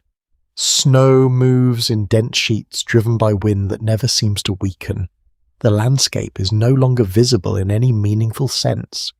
There is no horizon, no terrain, only continuous motion through a uniform white field. Inside, the sorting continues with steady precision. You notice how the clocks rarely break rhythm even when shifting positions. Movement between stations is smooth and minimal, as if the entire system has been internalized through repetition. A lesser-known aspect of postal operations history is that railway clerks often develop detailed internal routing models, allowing them to mentally track the progression of mail bundles through multiple sorting stages without relying on written references during active shifts. You adjust your stance slightly as the train passes over a subtle irregularity in the track. The vibration travels through the floor in a slow wave, and the clerks adjust without visible reaction. Their balance shifts automatically, absorbed into the rhythm of the train. The lighting overhead sways gently again. Oil lamps cast elongated shadows that move across mail sacks and sorting tables in slow cycles. These shadows stretch and contract with the motion of the car, creating a layered visual rhythm that parallels the movement of the train itself. A piece of rail culture surfaces quietly in a memory. Some postal clerks reportedly describe certain routes as deep continuity runs, referring to nights when the combination of weather, workload, and duration created a sense of uninterrupted operational flow where individual tasks felt indistinguishable from one another. You watch as a clerk retrieves a bundle of letters from a hanging rack. His movements are precise and unbroken. Each envelope is scanned briefly before being placed into a designated slot. There is no hesitation between recognition and action. The train enters a gentle curve, and the entire car leans slightly before returning to equilibrium. The correction is collective and immediate. No one looks up, no one pauses. The system absorbs motion as part of its structure. A widely acknowledged observation in transportation systems history is that early railway postal operations represented one of the most advanced, pre-automated communication networks in the United States. Relying entirely on human coordination, standardized labeling, and continuous motion to maintain national mail distribution across long distances, you notice how your perception of time continues to soften. There are no clear divisions between moments anymore. Only cycles of sorting, movement, and sound. The sense of progression remains, but it is no longer segmented. A second informal detail from postal worker memory appears. Some clerks used to refer to particularly demanding winter routes as white flow corridors, describing stretches where external conditions and internal workload combined into a continuous experience of motion and labour without perceptible breaks. The train continues forward through the frozen expanse. Inside, everything remains structured and stable. Sorting continues. Bundles form and reform. Letters move through hands and slots in steady rhythm. You begin to feel the accumulation of repetition more than the passage of time. It is not fatigue in a sharp sense, but a gradual blending of perception, where individual moments begin to lose definition and merge into continuity. A second interpretation from communication infrastructure studies suggests that railway mail systems played a significant role in shaping expectations of reliable long-distance correspondence in early 20th century America, influencing how people understood distance, delay, and communication consistency during a period of rapid technological change. You let that idea drift as the train maintains its steady course. Inside, everything remains consistent. Outside, everything dissolves into white. A final piece of rail worker lore surfaces briefly. Some crews referred to especially long winter routes as sealed flow nights, describing journeys where weather, workload, and motion combined to create a fully enclosed sense of continuity, as if the train were operating within a self-contained world separated from all external reference. The train moves deeper into winter darkness. The mail continues its steady transformation through hands, slots, and bundles. and you remain within the moving structure, carried forward by rhythm, heat, and repetition that continues without interruption as the night stretches further into silence and snow. The train continues its passage through the frozen night, but something subtle has begun to shift in its rhythm. Not a change in speed that you can clearly point to, and not a break in motion, but a sense that the forward push is now meeting a different kind of resistance outside.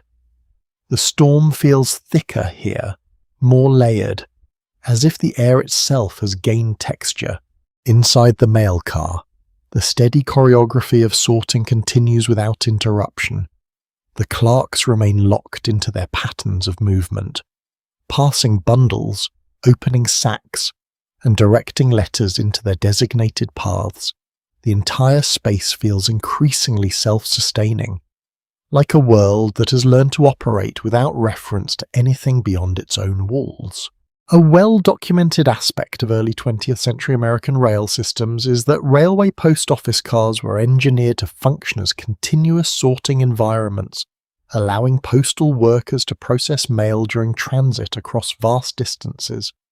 This system became especially important during the year 1918, when wartime correspondents placed sustained pressure on national communication networks and demanded constant efficiency from mobile postal crews.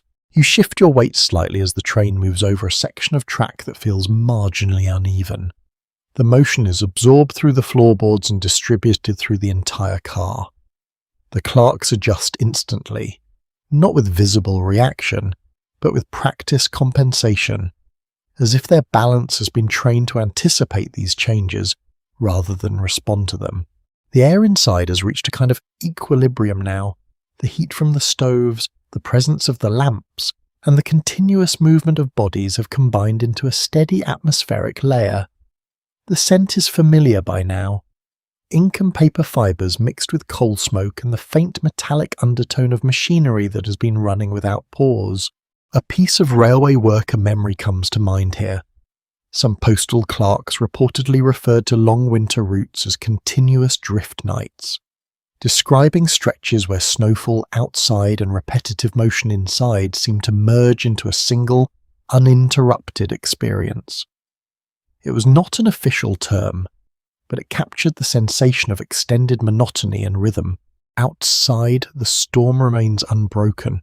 Snow moves in dense, angled sheets, driven by wind that never seems to lose strength. There is no visible horizon, no clear separation of earth and sky.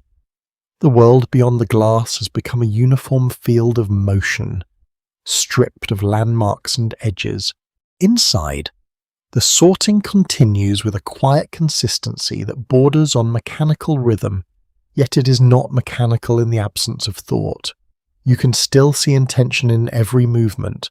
The clerks are not machines, but their actions have been refined to the point where intention and execution are nearly indistinguishable.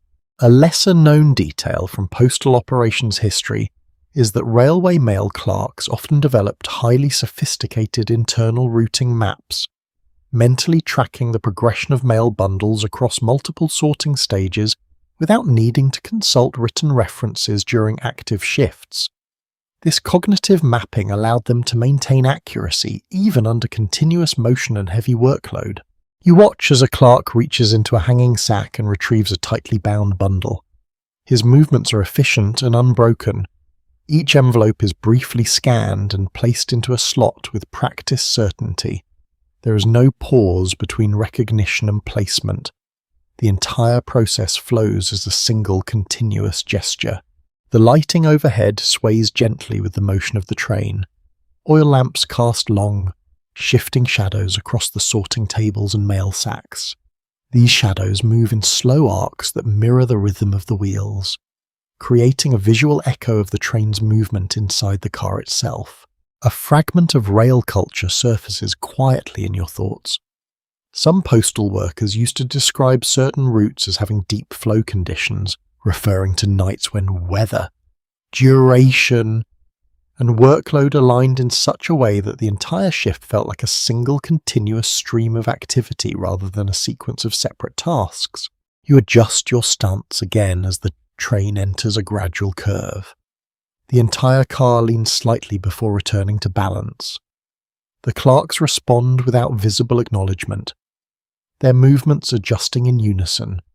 It is not coordination in the traditional sense, but a shared adaptation built through repetition over countless journeys.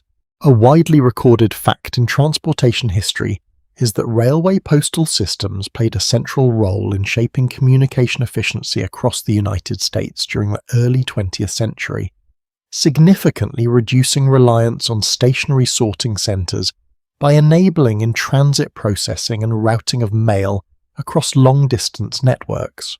You notice how perception of time continues to soften. There are no clear boundaries between moments anymore, only cycles of motion, sorting, and sound. The sense of progression remains, but it is no longer divided into segments. A second informal observation from rail worker culture appears in memory. Some clerks referred to particularly demanding winter routes as white continuity corridors, describing stretches where the storm outside was so dense that the train felt as though it were moving through a sealed tunnel of motion and sound. Inside, the rhythm of work remains unchanged. Letters move from sacks to tables, from tables to slots, and from slots into bundled groups prepared for the next stage of transit. Every motion feeds directly into the next without interruption. A second perspective from communication infrastructure studies suggests that early railway mail systems influenced public expectations of reliability in long-distance correspondence, gradually shaping how people understood communication speed, delay, and consistency during a period of rapid technological expansion in the United States. You let that thought drift as the train continues forward. Inside, everything remains structured and stable. Outside, everything dissolves into white motion. A subtle change in the sound of the wheels begins to emerge. The rhythm deepens slightly, suggesting the train may be crossing a bridge or a more rigid section of track. The sound travels through the floor and into your body, a low vibration that reinforces the sense of constant forward movement. Another piece of railway lore comes to mind. Some crews believed that particularly long winter runs created a shared sense of awareness among workers, where individuals could anticipate each other's actions without verbal communication. This was not formally acknowledged, but it reflected the deep familiarity built through repetition. The train continues its steady advance through the frozen landscape. Inside, the system remains intact. Sorting continues.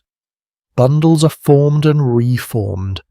Letters pass through hands and slots in a continuous rhythm that shows no sign of weakening. You begin to feel time not as something moving forward, but as something layering itself. Each moment does not replace the previous one, it adds to it, creating a cumulative sense of continuity that is difficult to separate into individual parts. A final informal detail from postal culture surfaces briefly. Some railway clerks described certain long journeys as sealed drift passages, referring to runs where weather conditions and workload combined so completely that the experience felt enclosed, as if the train existed within its own isolated world of motion and repetition. The train moves deeper into winter darkness. The mail continues its steady transformation through hands, slots, and bundles, and you remain within this moving structure, carried forward by the rhythm, warmth, and repetition that continues without interruption as the night extends further into its unbroken passage. The night feels even more enclosed now, as if the train has moved so far into the storm that the storm has stopped being something external and has become part of the journey itself. There is no longer any sense of passing through distinct regions. Instead, everything is continuous, a long suspended passage where motion and weather have merged into a single ongoing condition. Inside the mail car, the rhythm of work continues with quiet persistence. The clerks are still sorting, still passing bundles, still opening sacks and directing letters into their designated paths, but there is a noticeable shift in how everything feels. The movements are slower now, not in efficiency, but in perception. It's as if the entire system has entered a deeper register of repetition, where actions no longer stand out individually. A broadly established truth in American transportation history is that railway postal operations in the early 20th century allowed mail to be processed in real time during transit, transforming long-distance communication by reducing delays between collection and distribution points. This system was especially critical in the winter of 1918, when severe weather and wartime correspondence created sustained pressure on national postal infrastructure. You adjust your stance slightly as the train rolls over a section of track that produces a deeper, more resonant vibration. The sound moves through the wooden floor and into your body, a low pulse that feels almost steady enough to settle into. The clerks respond without visible change. Their balance shifts automatically, absorbed into long-practiced coordination. The air inside the car feels fully stabilized now. Warmth is no longer concentrated in specific areas but distributed evenly throughout the space. It carries the familiar layered scent of ink, paper fibers, coal heat, and metal that has been warmed continuously for hours. It is no longer distinct in parts, but unified into a single environmental presence. A small detail from a postal worker memory surfaces here.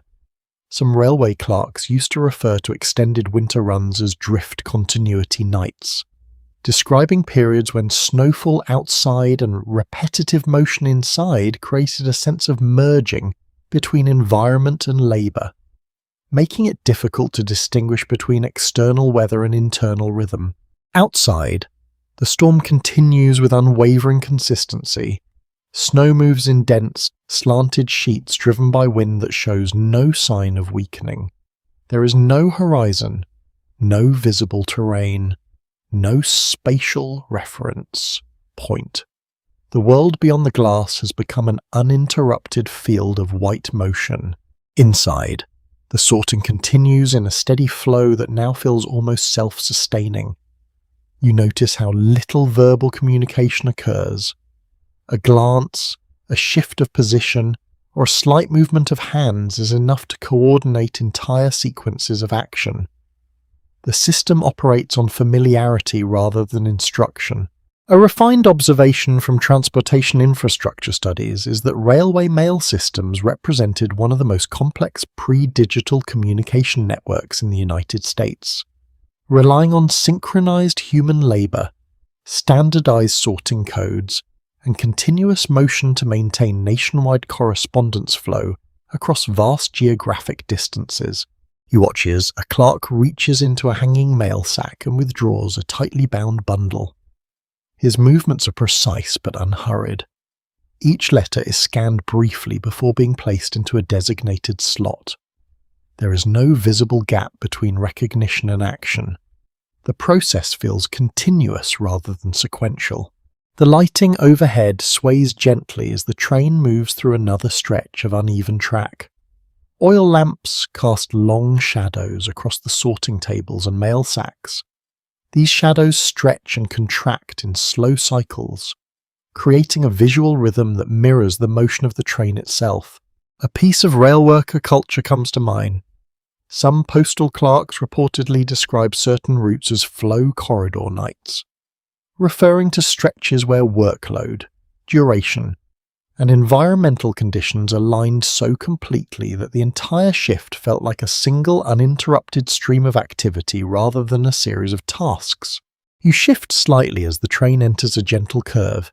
The entire car leans together before returning to equilibrium. The clerks adjust instantly, their movements synchronized not through communication, but through shared familiarity with the train's behavior. A widely accepted fact in historical communication studies is that railway postal systems significantly influenced expectations of reliable long-distance correspondence in early 20th century America, helping establish standards of speed and consistency that shaped how communication networks were perceived during a period of rapid technological change. You begin to notice how your sense of time has softened further. There are no longer clear divisions between moments, only continuous cycles of motion, sorting, and sound. The experience is no longer segmented into events, but felt as ongoing presence.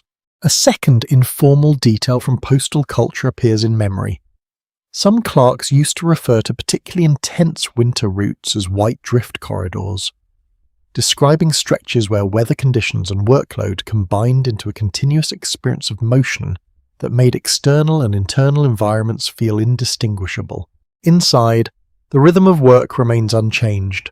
Letters move from sacks to tables, from tables to slots, and from slots into bundled stacks prepared for the next stage of transit. Each motion flows directly into the next without interruption.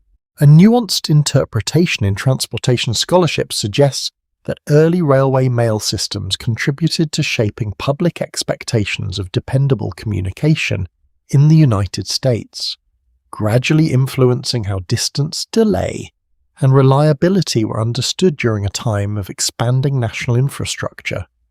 You let that thought drift as the train continues forward, inside. Everything remains stable in its instability. Outside, everything dissolves into white motion. The sound of the wheels shifts slightly again, deepening in tone for a moment before returning to its steady rhythm. It suggests the train may be crossing a bridge or reinforced section of track. The vibration travels through the floorboards and into your body, reinforcing the sense of continuous forward motion. A final fragment of railworker memory surfaces. Some crews describe certain long winter journeys as sealed flow passages, referring to routes where weather, labour, and motion combined so completely that the train felt as if it existed within its own enclosed system, separate from everything beyond it. The train continues deeper into winter darkness. The mail continues its steady transformation through hands, slots, and bundles, and you remain within this moving structure, carried forward by rhythm, warmth, and repetition that shows no sign of interruption as the night stretches further into its unbroken continuity. The train now feels like it has fully surrendered to the storm, or perhaps the storm has surrendered to the train. Either way, the distinction no longer matters in any practical sense. Everything is motion, everything is continuity, and the idea of separate places or moments has faded into something softer and more abstract. Inside the mail car, the rhythm of work continues, but there is a noticeable deepening of stillness within it. Not physical stillness, but perceptual. The clerks still move, still sort, still pass bundles from hand to hand, yet the energy of their motion feels quieter, as if each action has been absorbed into an even larger pattern that no longer needs emphasis. A widely established fact in American transportation history is that railway post office systems in the early 20th century operated as continuous in-transit sorting environments, enabling postal networks to process and route correspondence during travel across long distances. In 1918, this system played a particularly important role in maintaining communication flow during wartime conditions and severe winter disruptions. You adjust your position slightly, feeling the floor respond beneath your boots. The vibration of the train has become almost imperceptible in its constancy. It is no longer something you react to. It is something you exist within. The clerks, too, seem fully integrated into this rhythm. Their movements aligned with the subtle pulse of the rails. The air inside the car feels completely stabilized now. Warmth is evenly distributed, softened by the combined heat of stoves, lamps, and sustained human presence. The scent is familiar at this point. Ink, paper fibers, coal smoke, and heated metal blending into a single continuous atmosphere that defines the space entirely. A fragment of postal worker memory emerges.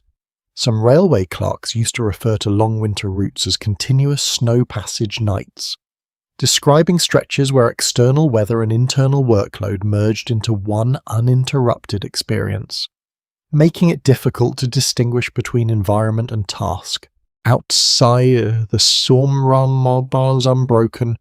Snow continues to move in dents, layered sheets driven by wind that never seems to weaken.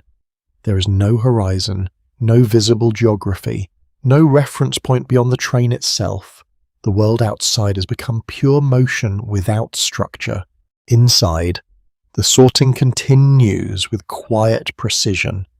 You notice how the clerks rarely pause in any meaningful sense. Even when their hands are momentarily still, their bodies continue subtle adjustments, maintaining balance, preparing the next motion before the previous one has fully ended. A well-recognized observation in communication infrastructure studies is that early railway postal systems represented one of the most advanced pre-automated logistics networks in the United States, relying entirely on synchronized human labor, standardized sorting systems, and continuous motion to maintain national correspondence flow across vast geographic distances. You watch as a clerk retrieves a bundle of letters from a hanging rack. His movements are steady and controlled. Each envelope is briefly scanned before being placed into its designated slot. There is no visible gap between recognition and placement. The process feels continuous rather than segmented. The lighting overhead sways gently with the motion of the train. Oil lamps cast elongated shadows across the sorting tables and mail sacks. These shadows move in slow, repeating arcs that mirror the rhythm of the wheels, adding a second layer of motion within the space. A piece of rail worker culture comes to mind. Some postal clerks reportedly describe certain routes as flow immersion nights, referring to stretches where workload, duration, and environmental conditions aligned so completely that the entire shift felt like a single continuous act rather than a series of separate tasks. You shift slightly as the train enters a gentle curve. The entire car leans together before returning to equilibrium.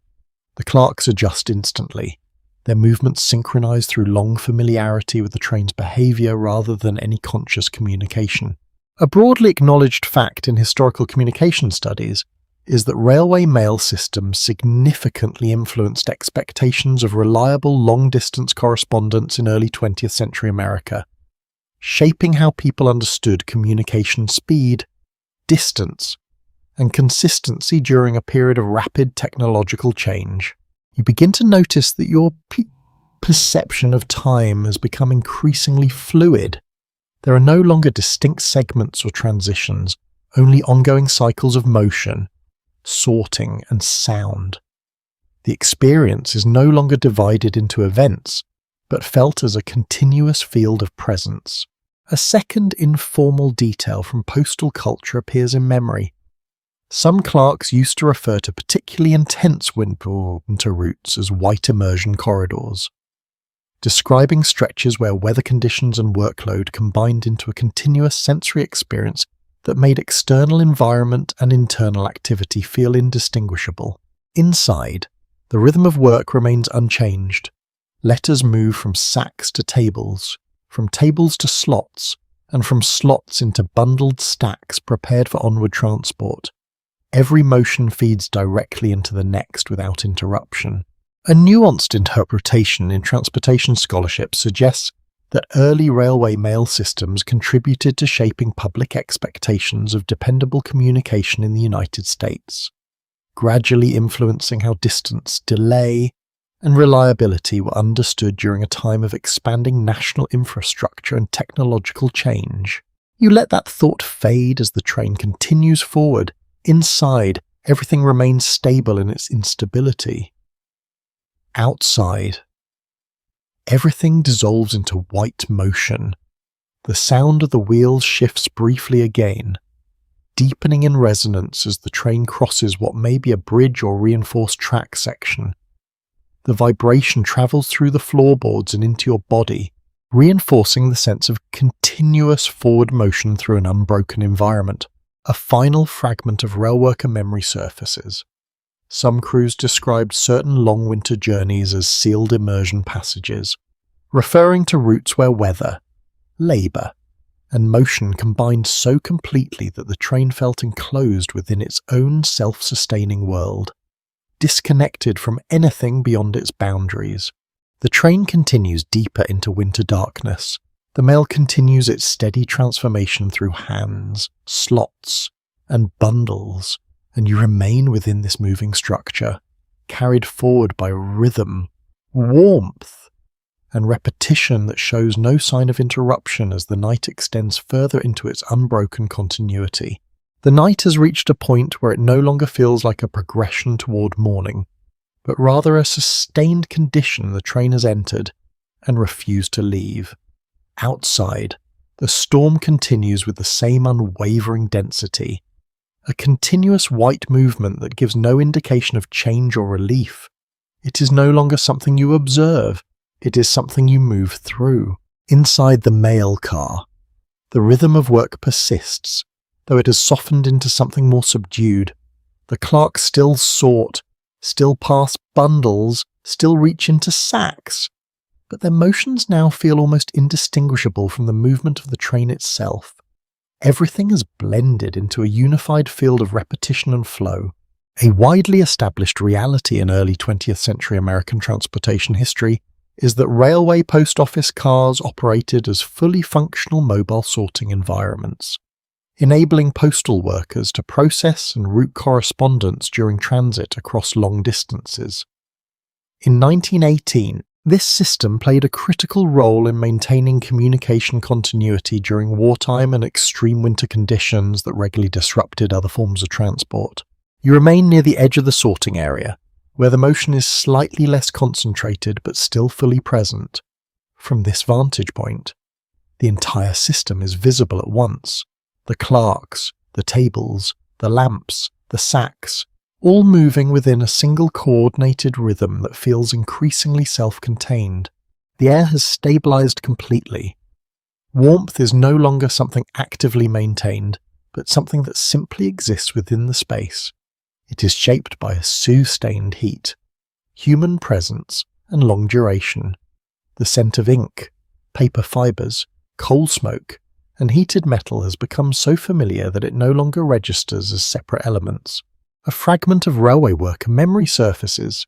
Some postal clerks used to describe long winter routes as continuous drift corridors, referring to stretches where snowfall outside and repetitive motion inside merged into a single uninterrupted sensory field that made external conditions and internal activity feel inseparable.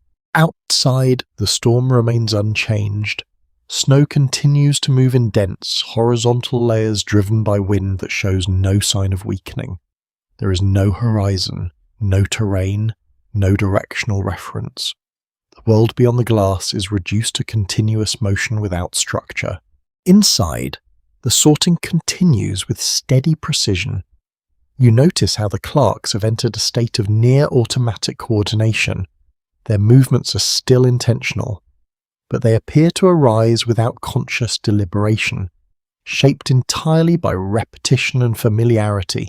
A widely recognized observation in transportation systems research is that early railway postal operations represented one of the most efficient pre-automated communication networks in the United States, relying entirely on synchronized human labor, standardized routing systems, and continuous motion to maintain nationwide correspondence flow across vast geographic regions.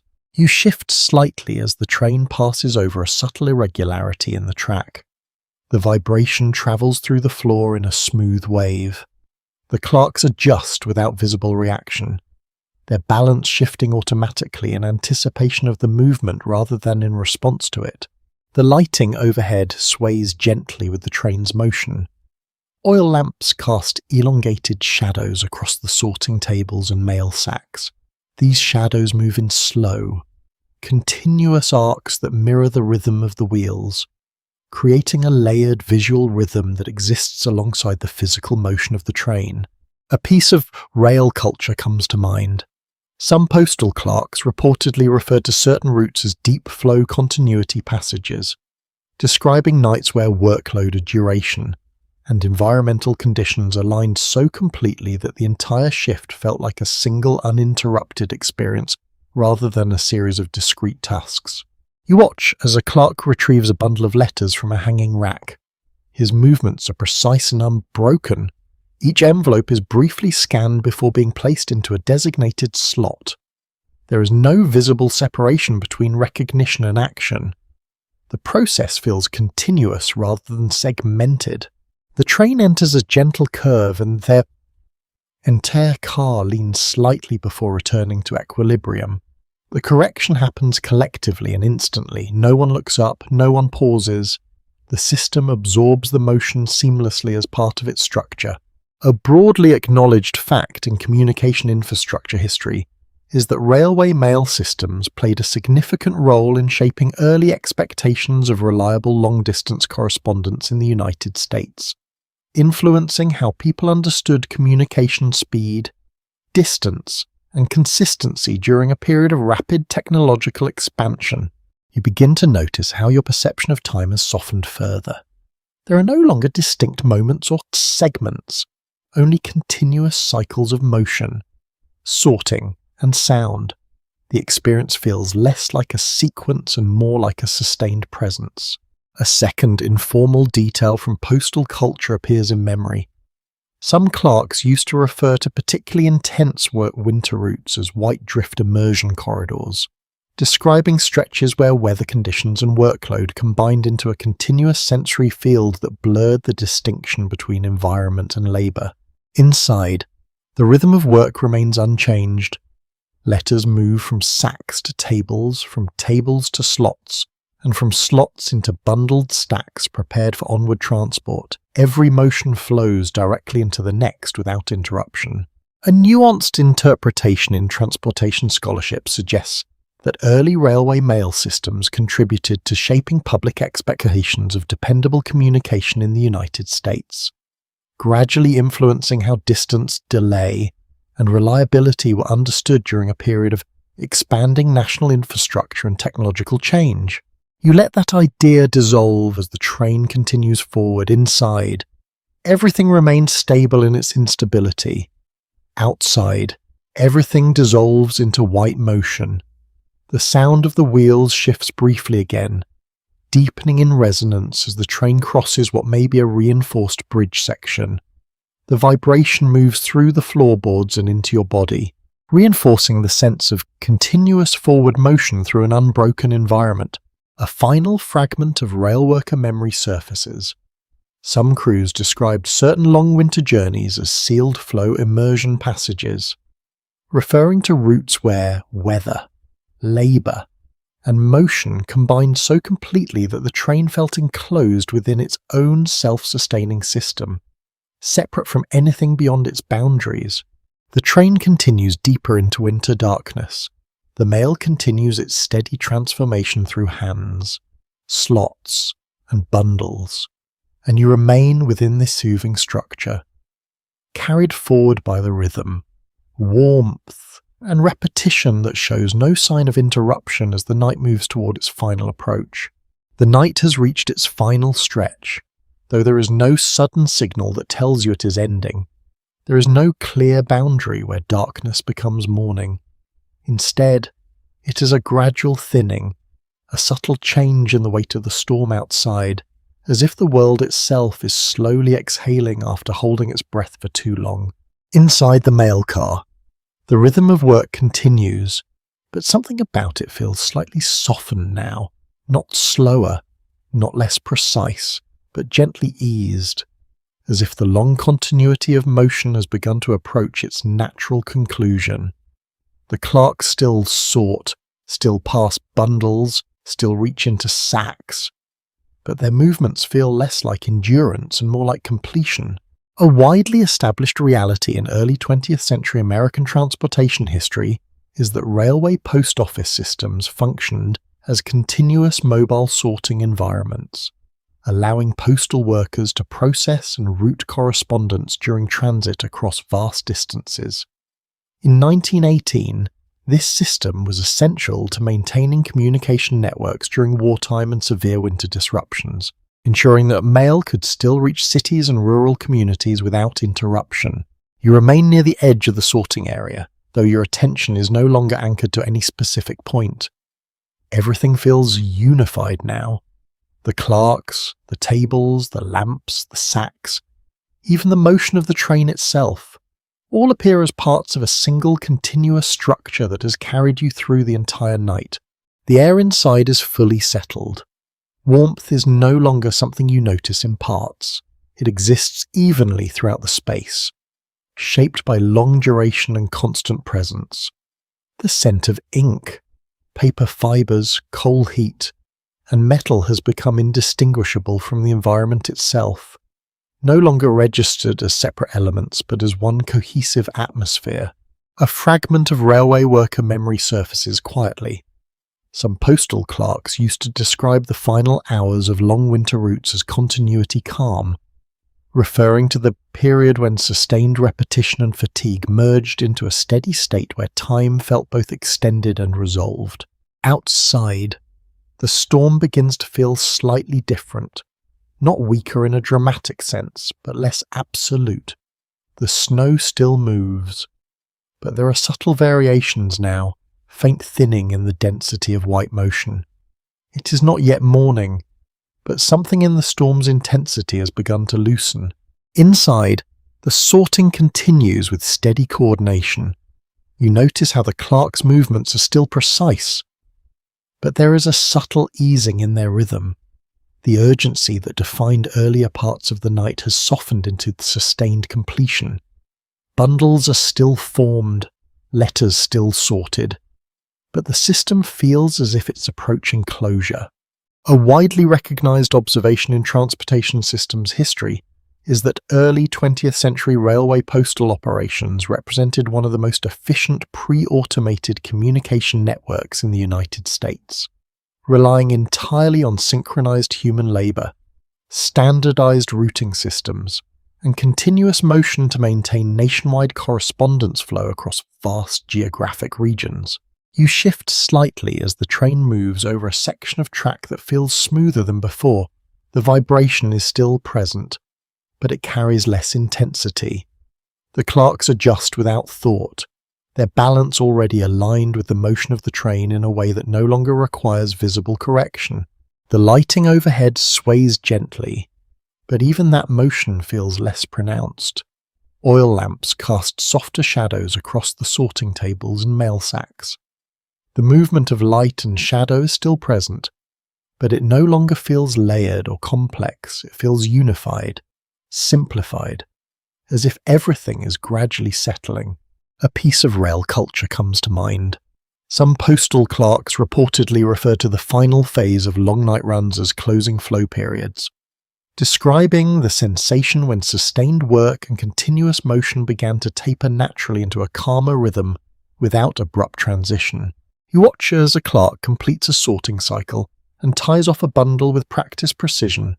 The motion is smooth, unhurried, and final in a quiet way. The bundle is placed aside with care, as if marking the completion of a long sequence rather than a single task. The train continues forward, but the sense of resistance outside feels diminished. The storm is still present, yet it no longer presses against the train with the same intensity. It is still snow, still wind, but it feels less like an obstacle and more like a fading condition. A broadly acknowledged fact in communication infrastructure history is that railway mail systems played a significant role in shaping early expectations of reliable long-distance correspondence in the United States, influencing how people understood communication speed, distance, and consistency during a period of rapid technological expansion. You notice how your perception has changed again. Time no longer feels like something stretching endlessly forward. It feels like something that has been fully experienced, layered through repetition until it has become complete in itself. A second informal detail from postal culture appears in memory. Some clerks used to describe the final segment of winter routes as white easing corridors, referring to stretches where workload, motion, and weather gradually aligned into a softened rhythm that marked the approach of completion. Inside, the rhythm of work continues, but it now feels like resolution rather than continuation. Letters move through hands, slots, and bundles, but each motion feels like part of a closing sequence rather than an ongoing process. A nuanced interpretation in transportation scholarship suggests that early railway mail systems not only improved communication efficiency, but also contributed to shaping public perception of national connectivity, reinforcing the idea that distance could be continuously bridged through reliable and sustained infrastructure. You let that thought settle as the train continues forward. Inside, everything remains stable, unified and complete. Outside, the white motion begins to thin, not disappearing, but loosening its density. The sound of the wheels shifts again, softer now, less resonant than before. The vibration through the floor is still present, but it carries a lighter quality, as if the train itself is easing out of the deepest part of the night. A final fragment of railworker memory surfaces quietly. Some crews describe the end of long winter journeys as sealed calm passages, referring to the moment when sustained motion, labour, and weather gave way to a sense of quiet completion within the train itself.